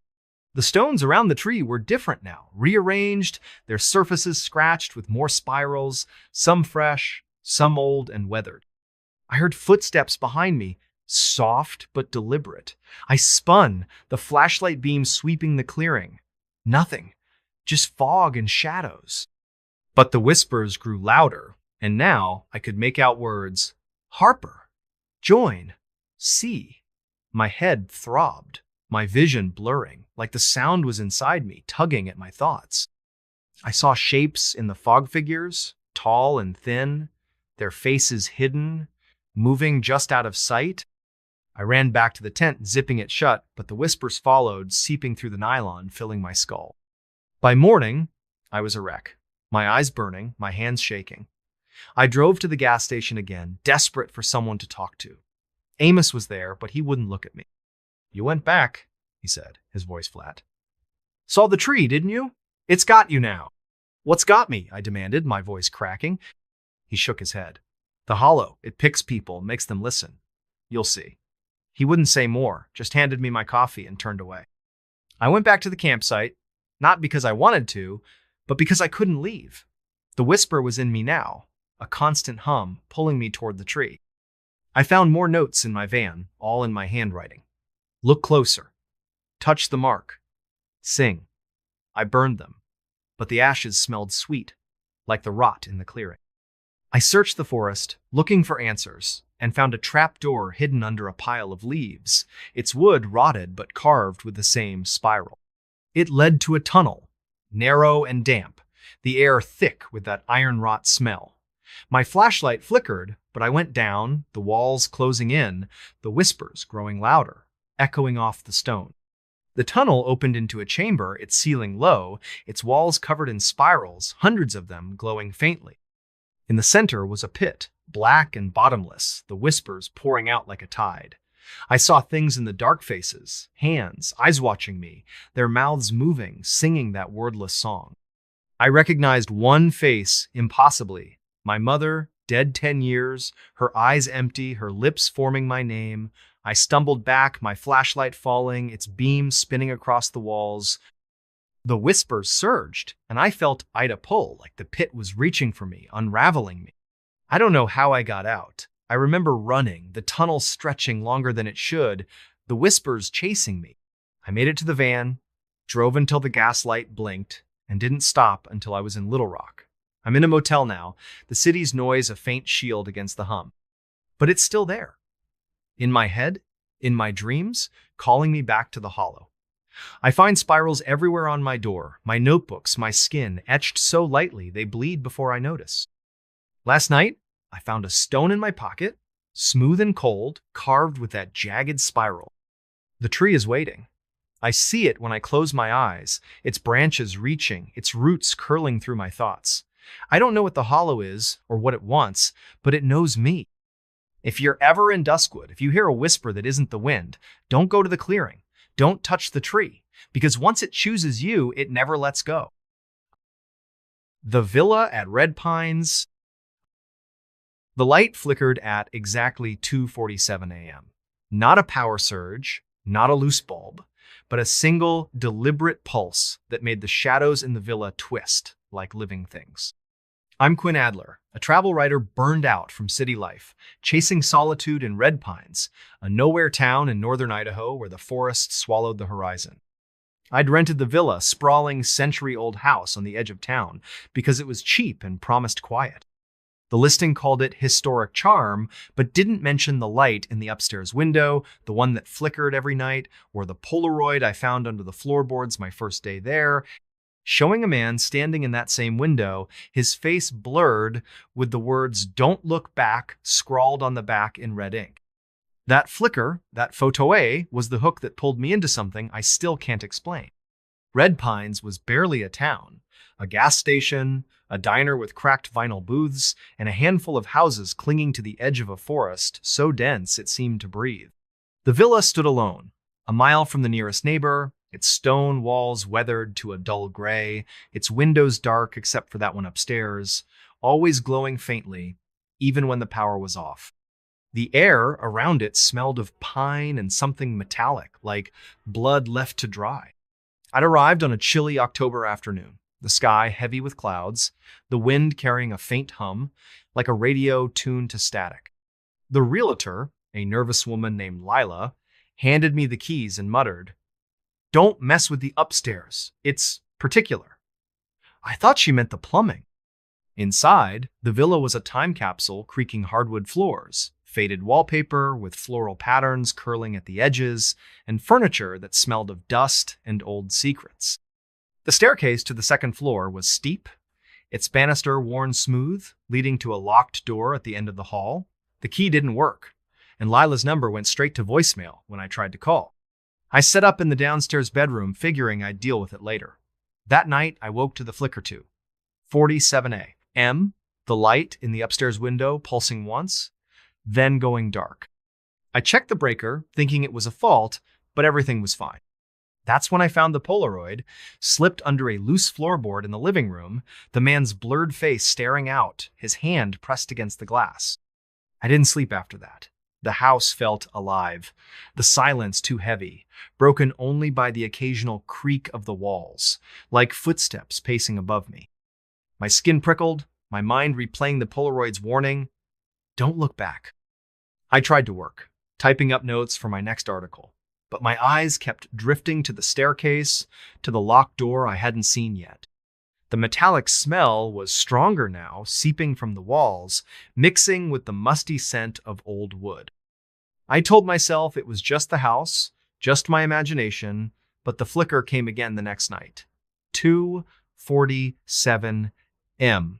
And this time, I heard something a whisper, faint and garbled, like a voice trapped in static, coming from upstairs. "Quinn, see?" I went to the diner the next morning, needing coffee and answers. The waitress, an older woman named Dot, with eyes that didn't blink enough, poured me a cup and leaned in when I mentioned the villa. "You're staying at the old Hartwell place?" she said, her voice low. "Heard anything yet?" "Just the wind," I lied, my hands tightening around the mug. She didn't buy it. That house don't like guests. Last folks who stayed there, a couple from Boise, left after a week. Said the lights kept talking. She wouldn't say more, just shuffled off, muttering about bad ground. I asked around, but the locals were cagey. Their answers, vague stories of the Hartwell family, who'd built the villa in the 1890s and vanished by 1910, of lights that flickered without power, of whispers no one could trace. One man, an old-timer named Cal, grabbed my arm as I left. "Don't look behind you," he said, his breath sour with whiskey. "Not when the light goes on." Back at the villa, I couldn't focus. The whisper was louder now, even in daylight, weaving through the hum of the forest outside. I searched the house, looking for clues, and found a trap door in the pantry, its hinges rusted, its wood carved with a spiral symbol jagged, like a scar. I pried it open, the air below cold and damp, smelling of iron and decay.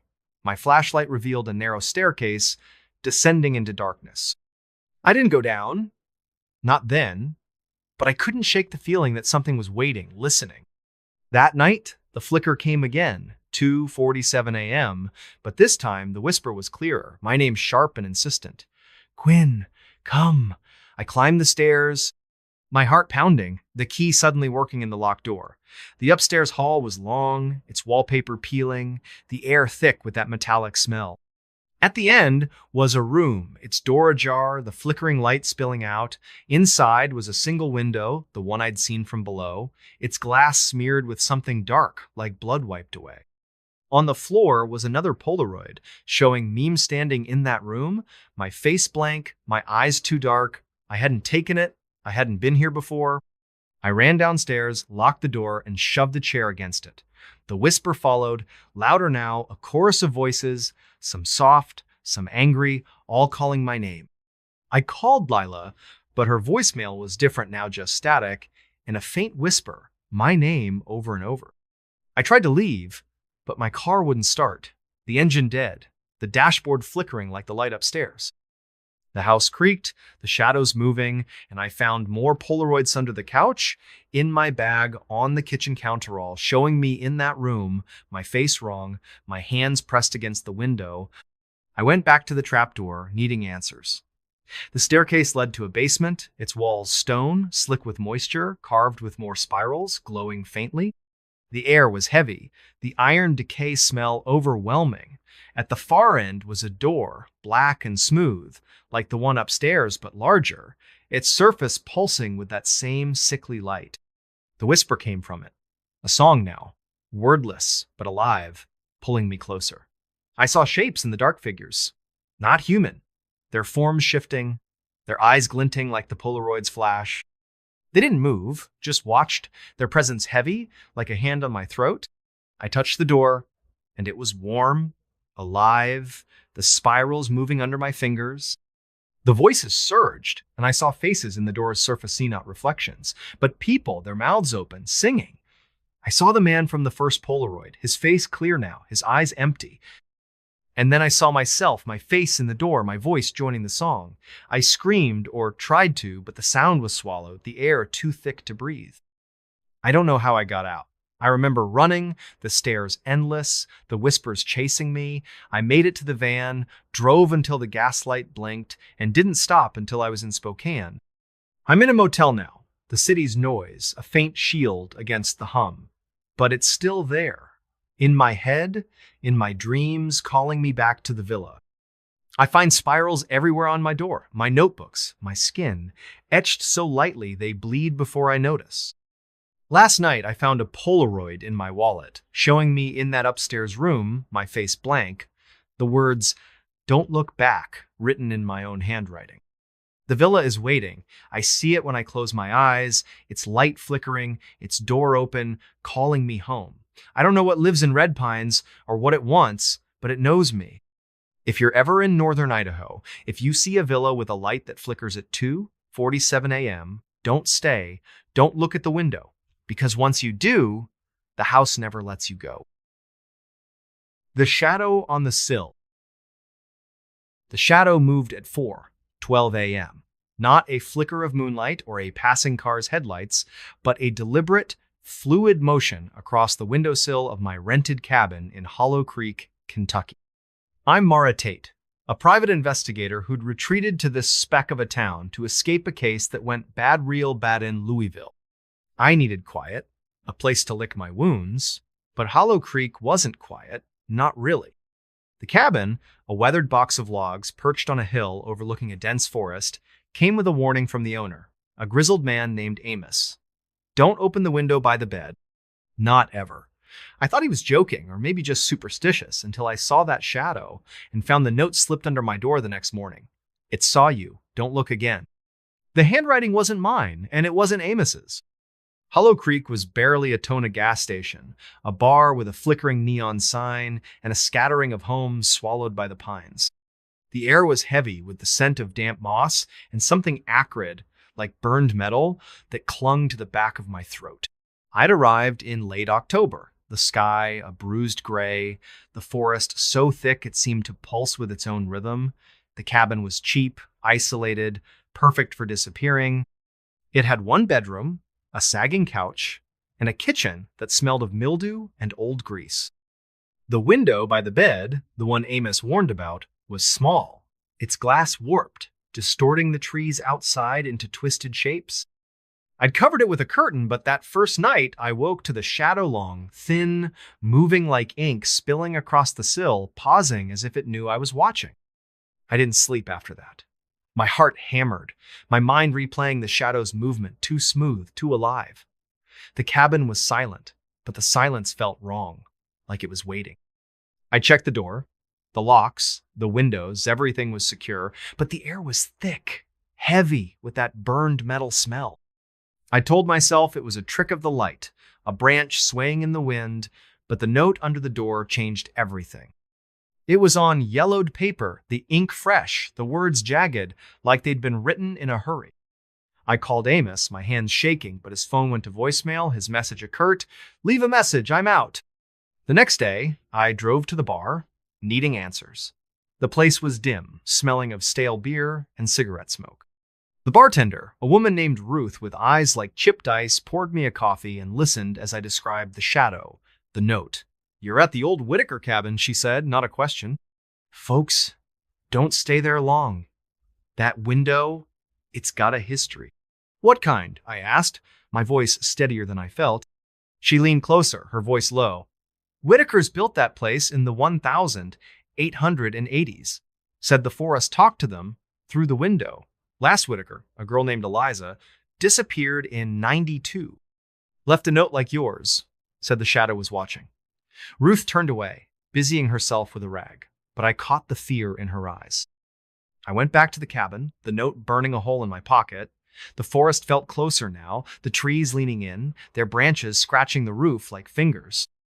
I searched the cabin, looking for clues, and found a loose floorboard under the bed. Beneath it was a tin box, rusted and heavy, containing a journal pages, yellowed, ink faded, but the handwriting clear. It belonged to Eliza Whitaker, dated 1992. She wrote about the shadow, how it came every night at 4:12 a.m., how it whispered her name, how it moved inside the window, not outside. The last entry was a single line. It's not a shadow, it's me. My stomach twisted. I checked the window, the curtain still in place, but the glass was cold, too cold, like it was pulling heat from the room. That night, the shadow came again. 4:12 a.m., sliding across the sill, slow and deliberate, like it was testing the curtain's edge. The whisper followed, soft and guttural, my name woven into a sound that wasn't words. Mara, look. I didn't. I sat on the couch, my gun in my lap, staring at the curtain, waiting for dawn. But the whisper didn't stop, and by morning, another note was under the door. You looked. It knows. I hadn't looked. I was sure of it. But the note felt like an accusation, heavy in my hand. I drove to the gas station, hoping to find Amos, but the clerk, a kid with nervous eyes, said he'd been gone for days. You're at the Whitaker place? He asked, his voice cracking. Get out. That window? It ain't right. He wouldn't say more, just handed me my change and turned away. Back at the cabin, I couldn't think straight. The whisper was louder now, even in daylight, a hum that vibrated in my bones. I found more notes under my pillow, in my bag, tucked inside the journal, in that same jagged handwriting, all saying the same thing. Look. I burned them, but the ashes smelled wrong, sweet and metallic, like the forest itself. I searched the cabin again, finding scratches on the walls, the floor, the window frame within, precise, forming a spiral pattern that matched one in Eliza's journal, labeled The Mark of the Watcher. I called a friend, Lena, a retired cop in Louisville, and sent her photos of the notes, the journal, the scratches. She called back, her voice tight. Mara, that symbol, it's old, tied to stories about the forest. The Whitakers thought it was a door, not to a place, but to something. Get out of there! Now. I wanted to, but the whisper was in my head, a constant pull, urging me to the window. I covered it with a blanket, nailed it shut, but the shadow came anyway. 4:12 a.m. Moving through the blanket, its form sharper now, like a silhouette of me, but wrong too tall, too thin, its head tilted at an impossible angle. I didn't sleep. I sat by the door, gun in hand, listening as the whisper grew into a chorus, voices overlapping, some soft, some screaming, all saying my name. I found another note, this time inside my coat pocket. You're already here. My handwriting, but not mine. I tore it up, my hands shaking, and decided to leave. I packed my bag, grabbed my keys, but the car wouldn't start, the engine dead, the dashboard flickering like the shadow on the sill. Desperate, I pried open the window frame, needing to know. The glass was smooth, but the wood was warm, pulsing, the spiral scratches glowing faintly. The shadow was there, inside the glass, not outside. Its form shifting, my face staring back, but not my face-me. Eyes were empty, my mouth open, whispering. I smashed the window, the glass shattering, but the shadow didn't move. It reached out, its fingers brushing the air, and I felt Ida tug, like something pulling at my core, unraveling me. I ran, leaving everything, my bag, my gun, my sanity.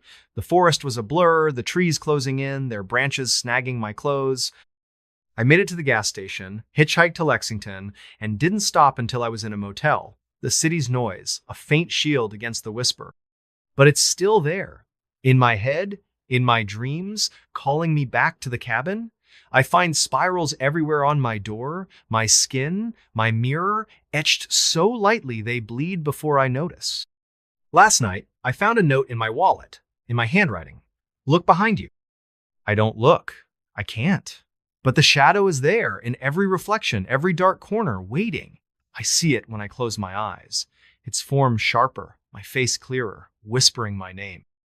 I don't know what lives in Hollow Creek, or what it wants, but it knows me. If you're ever in Kentucky, if you see a cabin with a window that doesn't look right, don't stay. Don't look at the sill. Because once the shadow sees you, it never lets you go. The last guest at the Starlight Motel. The neon sign flickered like a dying heartbeat, casting a sickly pink glow over the cracked asphalt of the Starlight Motel's parking lot. I found the place by accident, or so I thought, when my car broke down on a lonely stretch of Route 17 in rural Nevada. My name's Nora Quinn, a freelance journalist chasing a story about forgotten towns in the Mojave Desert. It was October, the air sharp with the scent of sagebrush and dust, and I was stranded, my old Honda Civic coughing its last breath 10 miles from anywhere. The motel was the only sign of life, a squat, U-shaped building with peeling paint and a half-lit sign that read Starlight Motel, Vacancy. Below it, in smaller letters, someone had scrawled in marker, last room left. I grabbed my backpack and trudged toward the office, the gravel crunching under my boots. The silence was oppressive, broken only by the faint buzz of the neon and a distant coyote's howl. The office door creaked as I pushed it open, releasing a musty smell of stale coffee and cigarette smoke. A bell above the door jingled, too loud in the quiet. Behind the counter sat a man, gaunt and pale, his eyes sunken like he hadn't slept in years. His name tag read Cliff. He didn't look up from the crossword puzzle he was scribbling in, but his voice was low, raspy. Last room's yours, number 13, keys on the hook. I glanced at the wall behind him, where a single key dangled from a rusted hook, the tag marked 13 in faded red ink. You don't need my name or anything? I asked, fishing for my wallet. He shook his head, still not looking up. Don't need it. Just sign the book. He slid a leather-bound ledger across the counter, its pages yellowed and curling. I scrawled my name, noticing the last entry was dated 3 months ago. John Doe, room 13. The handwriting was shaky, the ink smudged like it had been written in a hurry. I handed over a 20, but Cliff waved it away. First night's free, you'll need it.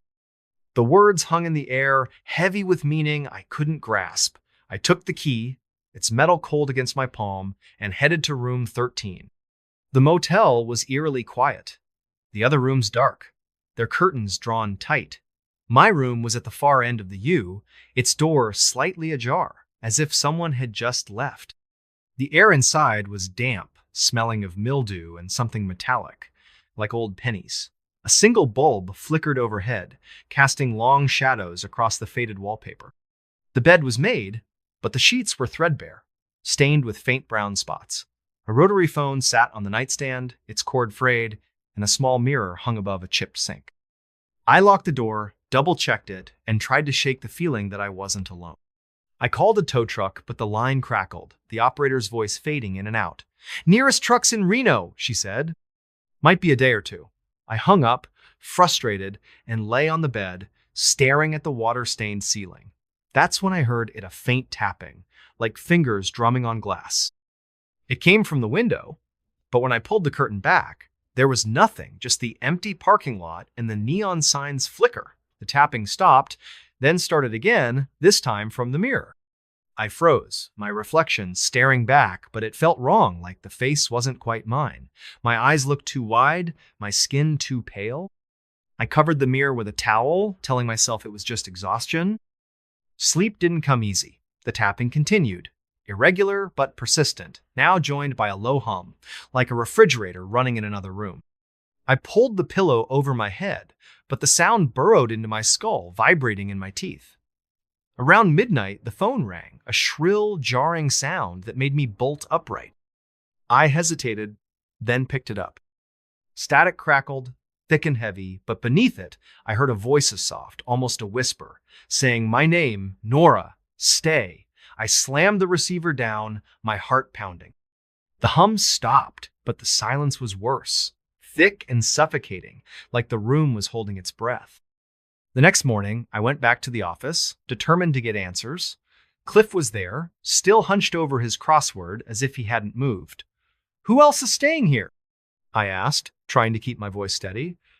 I heard noises last night. He didn't look up. Just you.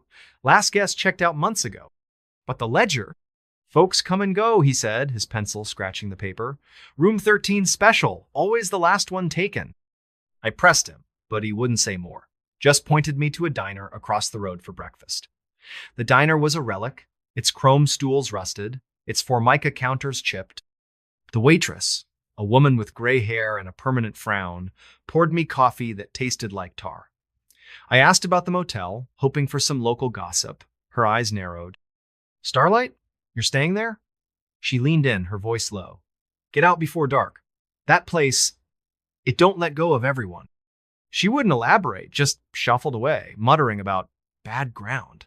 I left a tip and headed back, my unease growing. The motel felt different in daylight, the shadows sharper, the air heavier. I decided to poke around, see if I could find anything about room 13 or the strange noises. The other rooms were locked, their windows boarded or covered with grime. But behind the motel, hidden by overgrown sagebrush, I found a storm cellar, its doors padlocked but rusted through. I pried them open with a crowbar from my car, the hinges screaming in protest.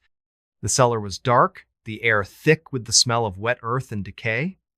My flashlight revealed shelves lined with jars, their contents murky, floating in cloudy liquid. Old furniture was stacked against the wall shares, a dresser, a cracked mirror like the one in my room. In the corner, under a tarp, was a box of papers, receipts, maintenance logs, and a guest ledger, different from the one in the office. Its pages were filled with names, all for room 13, dating back decades. Each entry had a note beside it. Didn't leave, gone by morning, heard the song. My name was there too, in my own handwriting, dated yesterday.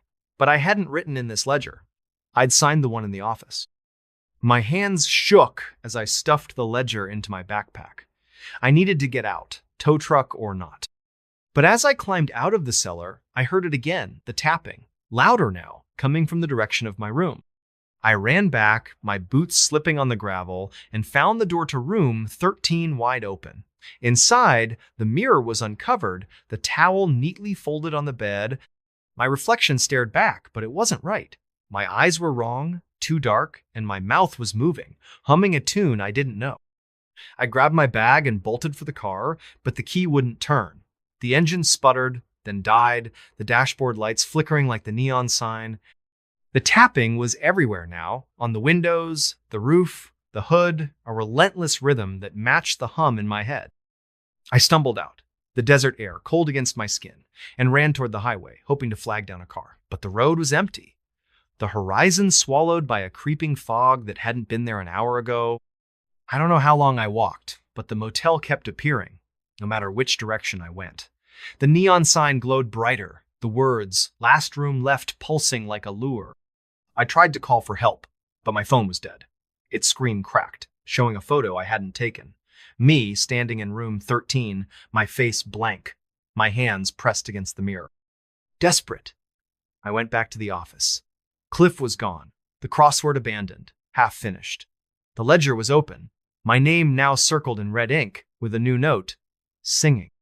I tore through the office, looking for anything, a phone, a map, a way out. In a drawer, I found a Polaroid, faded but clear.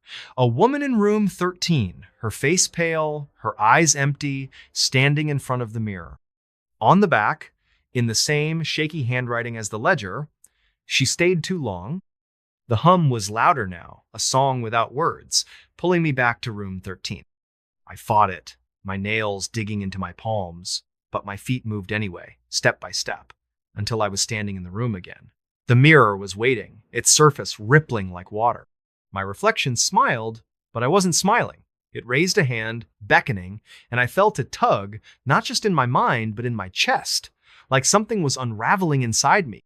I don't know how I broke free. I remember screaming, smashing the mirror with the phone, glass shattering across the floor. The hum stopped, the room silent, but the air was thick, heavy with the scent of blood. I ran, leaving everything, my bag, my car, my sanity. I hitchhiked to Reno, my hands trembling, my mind replaying the song I couldn't shake. I told myself it was over, that I'd escaped. But it's not over. The hum is still there, faint but growing, like a radio signal tuning in. At night, I see the motel in my dreams, the neon sign flickering, the mirror whole again, my reflection waiting. Last week, I found a key in my pocket, rusted and cold, marked 13. I live in a city now, far from the desert, but yesterday, I saw Ita neon sign in an alley, flickering pink, the words, "Last room left," glowing in the dark. I don't sleep anymore. The song is louder, and sometimes I catch myself humming along, my voice, not my own. I don't know what the Starlight Motel is, or what it wants, but it's not done with me. If you're ever on Route 17, if you see a neon sign in the desert, Keep driving. Don't stop. Don't take the key. Because once you check into room 13, you never check out. The hollow choir. The rain came down in sheets, a relentless gray curtain that blurred the world beyond the windshield. I was driving home from a weekend in Portland, my headlights cutting weak beams through the storm as I navigated the winding backroads of Southern Oregon. The radio had long since fizzled into static, leaving only the rhythmic thump of wipers and the hiss of tires on wet asphalt. I was tired, bone tired after a fight with my girlfriend that had left me raw and restless. Maybe that's why I didn't notice the sign at first. It was small, rusted, leaning crookedly at the edge of the road like it had been forgotten for decades. Hollow Creek, 3 miles. I frowned, squinting through the rain. I'd driven this route 100 times, and I'd never seen a turnoff for any place called Hollow Creek. My GPS was useless out here, the screen stuck on a loading spiral, so I figured it was just an old logging road or some ghost town marker. Still, something about it tugged at me, a faint, uneasy pull, like a whisper you can't quite hear but feel in your chest. I kept driving, the sign fading into the rearview mirror, but the name stuck with me. Hollow Creek. It sounded wrong, like a name you'd find scratched into the bark of a tree in a place nobody goes. 10 minutes later, the rain got worse. A deluge that turned the road into a river. My old Civic started to hydroplane, the wheel jerking in my hands. I cursed, slowing to a crawl, when my headlights caught something up ahead, a flicker of white through the trees. It was a figure. A woman, maybe, standing motionless at the edge of the road. She was dressed in something pale, a dress or a nightgown, soaked through and clinging to her skin. Her hair hung in dark, wet strands over her face, and she was just standing there, head tilted slightly, like she was listening to something I couldn't hear. My stomach twisted. This was the middle of nowhere, miles from any house or gas station. Nobody should be out here, not in this storm. I slowed the car to a stop, my hands tight on the wheel. Part of me wanted to keep driving every horror movie I'd ever seen, screamed at me to do just that, but she looked like she needed help. I rolled down the window, rain spattering my face. "Hey," I called, my voice barely cutting through the downpour. "You okay? Need a ride?" She didn't move, didn't even flinch, just stood there, her head tilted, her body unnaturally still. The air felt heavy, like the storm was pressing down on me, and I swear I heard something, a low hum, like a distant choir, rising and falling with the wind. I leaned out further, shouting again, but before I could say anything else, she turned and walked into the trees. Not ran. Walked. Slow, deliberate, like she knew exactly where she was going.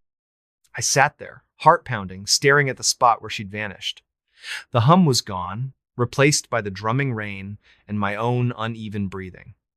I told myself it was nothing. A drifter maybe, or someone from a nearby campsite. But the unease lingered, sharp and cold, like a blade against my spine. I glanced at the dashboard clock, 11:47 p.m., and decided I needed to get moving. That's when I saw the sign again. Hollow Creek, 3 miles. My breath caught. It was the same sign, same rusted edges, same faded letters, but I hadn't turned around. I'd been driving straight, no loops, no detours. There was no way it could be here again. I pressed the gas, harder than I meant to, the tires spinning before catching. I didn't care. I just wanted to get out of there, away from that sign, that woman, that hum that still echoed faintly in my skull. But the road didn't cooperate. It twisted, narrowed, the trees closing in until their branches scraped the sides of my car. The headlights flickered, and for a split second, I thought I saw her again, standing in the middle of the road, her pale dress glowing in the dark. I slammed on the brakes, my chest heaving, but there was nothing, just rain and shadows. Then the engine died. The silence was worse than the storm. No hum of the motor, no wipers, just the rain hammering the roof like 1,000 tiny fists. I turned the key, but the car only clicked, dead as a stone. My phone was useless, no signal, no GPS, just a blank screen reflecting my own pale face. I sat there, listening to my heartbeat, trying to think. The sign had said Hollow Creek was 3 miles away. If I could find it, maybe there'd be a gas station, a house, something. I grabbed my jacket, zipped it up, and stepped out into the rain. The cold hit me like a slap, soaking me through in seconds. The road was a muddy ribbon, flanked by dense forest that seemed to swallow the light from my flashlight. I started walking, the beam shaking in my hand, catching glimpses of twisted branches and glistening leaves. Every step felt wrong, like I was trespassing in a place that didn't want me. The air smelled of wet earth and something else, something sharp, like ozone or burnt metal. After what felt like an hour, I saw lights ahead. Not headlights, but a faint, flickering glow like candles in a window. As I got closer, I realized it was a town or what was left of one. A cluster of buildings, half collapsed, their wooden facades rotting and streaked with moss. A faded sign read, "Welcome to Hollow Creek Est, 1883." The letters were barely legible, eaten away by time and weather. The street was empty, the buildings dark, except for that flickering light coming from what looked like a church at the far end. Its steeple leaned crookedly, like it might topple at any moment, but the windows glowed with a soft amber warmth. I don't know why I went toward it. Maybe it was the cold, or the hope of finding someone who could help. Maybe it was something else, something I couldn't name, pulling me like a hook in my chest. The church door was ajar, creaking softly in the wind. I pushed it open, the hinges groaning, and stepped inside. The air was thick with the smell of damp wood and something sweeter, like rotting fruit. Rows of pews stretched toward a cracked altar, where a dozen candles burned in a haphazard circle. Their flames didn't flicker, didn't waver, just burned steady and bright, casting long shadows that seemed to move on their own. And then I heard it again, the hum, louder now, rising and falling like a choir, singing in a language I couldn't understand. It wasn't coming from the altar or the pews. It was coming from the walls, the floor, the air itself. My skin prickled, every nerve screaming at me to run, but my feet wouldn't move. I was frozen, staring at the shadows, on the wall shadows that weren't mine. They were human-shaped, but wrong. Too tall, too thin, their edges blurry like they were drawn in smudged charcoal. They moved when I didn't, sliding along the walls, circling the room. The hum grew louder, more insistent, and I realized it wasn't a choir. It was voices dozens, maybe hundreds overlapping, whispering, chanting. Words I couldn't make out, but they filled me with a dread so deep it felt like my bones were turning to ice. I backed toward the door, my flashlight shaking in my hand, but the shadows followed, their movements jerky and unnatural. One of them stopped, its head tilting like the woman's had, and I swear I saw eyes white, empty, staring right through me. I turned and ran, the door slamming shut behind me, the hum chasing me into the rain. I don't know how long I ran. The town seemed to stretch forever, the buildings repeating, the street looping back on itself. My lungs burned, my legs ached, but I couldn't stop. The hum was everywhere now, in my head, in my chest, vibrating through my teeth. I stumbled into an alley, hoping to find a way out, but it was a dead end. Just a brick wall, slick with rain and covered in scratches deep. Jagged marks, like something had clawed at it for years. I turned to backtrack, but she was there. The woman in the pale dress. Her hair hung over her face, but I could see her mouth now, stretched into a smile that was too wide, too wrong. Her lips didn't move, but I heard her voix sonneau with my ears, but inside my skull. "You heard us," she said, the words sharp and cold. "You came!" I tried to scream, but my throat was tight, my voice gone. She stepped closer, her dress dragging through the mud, and I saw her hands-long, thin fingers, too many of them, curling like spider legs. The hum surged, deafening now, and the shadows were behind her, dozens of them, their shapes twisting and merging into something I couldn't comprehend. I don't remember how I got away. One moment I was in the alley, the next I was back on the road, my car looming out of the rain like a lifeline. The engine started this time, roaring to life, and I floored it, the tires screaming as I sped away from Hollow Creek. The sign was gone when I looked back. No town, no church, just trees and rain and darkness. It's been 3 weeks since that night. I'm back in my apartment, but I haven't slept more than an hour at a time. The hum is still with me. It's faint, like a radio left on in another room, but it's there, always there. Sometimes I wake up and find scratches on my arms, shallow but precise, like someone's trying to write something I can't read. My girlfriend thinks I'm losing it, says I need to see a doctor, but I can't tell her what happened. I can't tell anyone. Last night, I found an old map in a thrift store, tattered and yellowed, dated 1890. I don't know why I bought it, but when I spread it out on my kitchen table, I saw it Hollow Creek, marked in faded ink, right where I'd been that night. I stared at it, my hands shaking, and that's when I noticed the note scrawled in the margin, in handwriting I didn't recognize. They sing to be heard. They sing to be found. I burned the map, threw it in the sink, and watched it curl into ash. But the hum is louder now, and last night I saw her again. Not in a dream, not in a memory. She was standing at the foot of my bed, her head tilted, her smile wide and wrong. The shadows were with her, their eyes glowing white, and the hum was a scream in my skull. I don't know what they want. I don't know why they chose me. But I know one thing. Hollow Creek isn't gone. It's still out there, waiting, singing. And every night, the hum gets louder, pulling me back. The Whispering Mile. The fog was so thick that night, it felt like driving through a dream.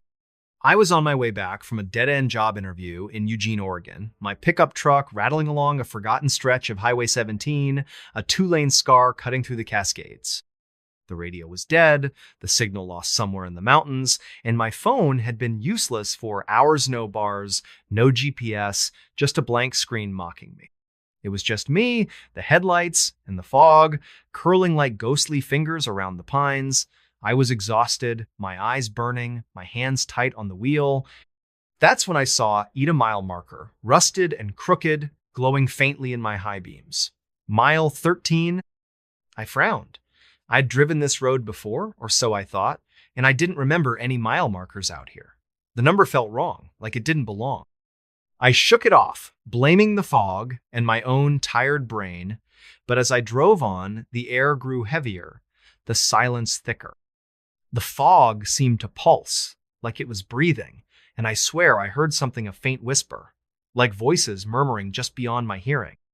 I turned up the heat, trying to shake the chill creeping up my spine, but it didn't help. The whispers followed me, soft and insistent, weaving through the hum of the engine. 10 minutes later, I saw it again. Mile 13. Same rusted sign, same faded paint, same eerie glow. My stomach dropped. I hadn't turned around, hadn't hit a loop. The road was straight, or as straight as these mountain passes get. I slowed down, my heart thudding, and leaned closer to the windshield. The fog parted just enough to show the sign's edges, jagged and warped, like something had tried to claw it out of the ground. The whispers grew louder, not words, but a cadence, a rhythm that made my teeth ache. I floored the gas, the truck lurching forward, desperate to leave that sign behind. But the road seemed to fight me, twisting tighter, the pines closing in until their branches scraped the truck's sides like nails on a chalkboard. The headlights flickered, and for a split second, I saw something in the foga shape, tall and thin, standing just off the road. It wasn't human, not quite. Its limbs were too long, its head too small, and it moved wrong, like a puppet with half its strings cut. I blinked, and it was gone.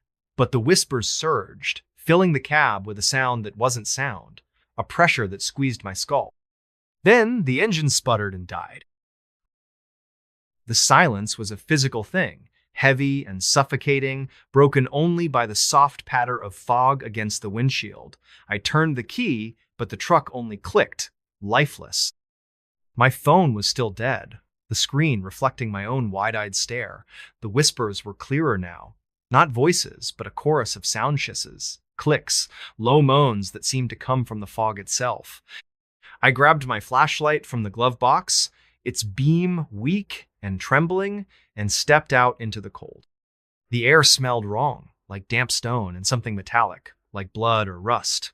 The fog was so dense I could barely see 10 feet ahead, the pines looming like silent sentinels.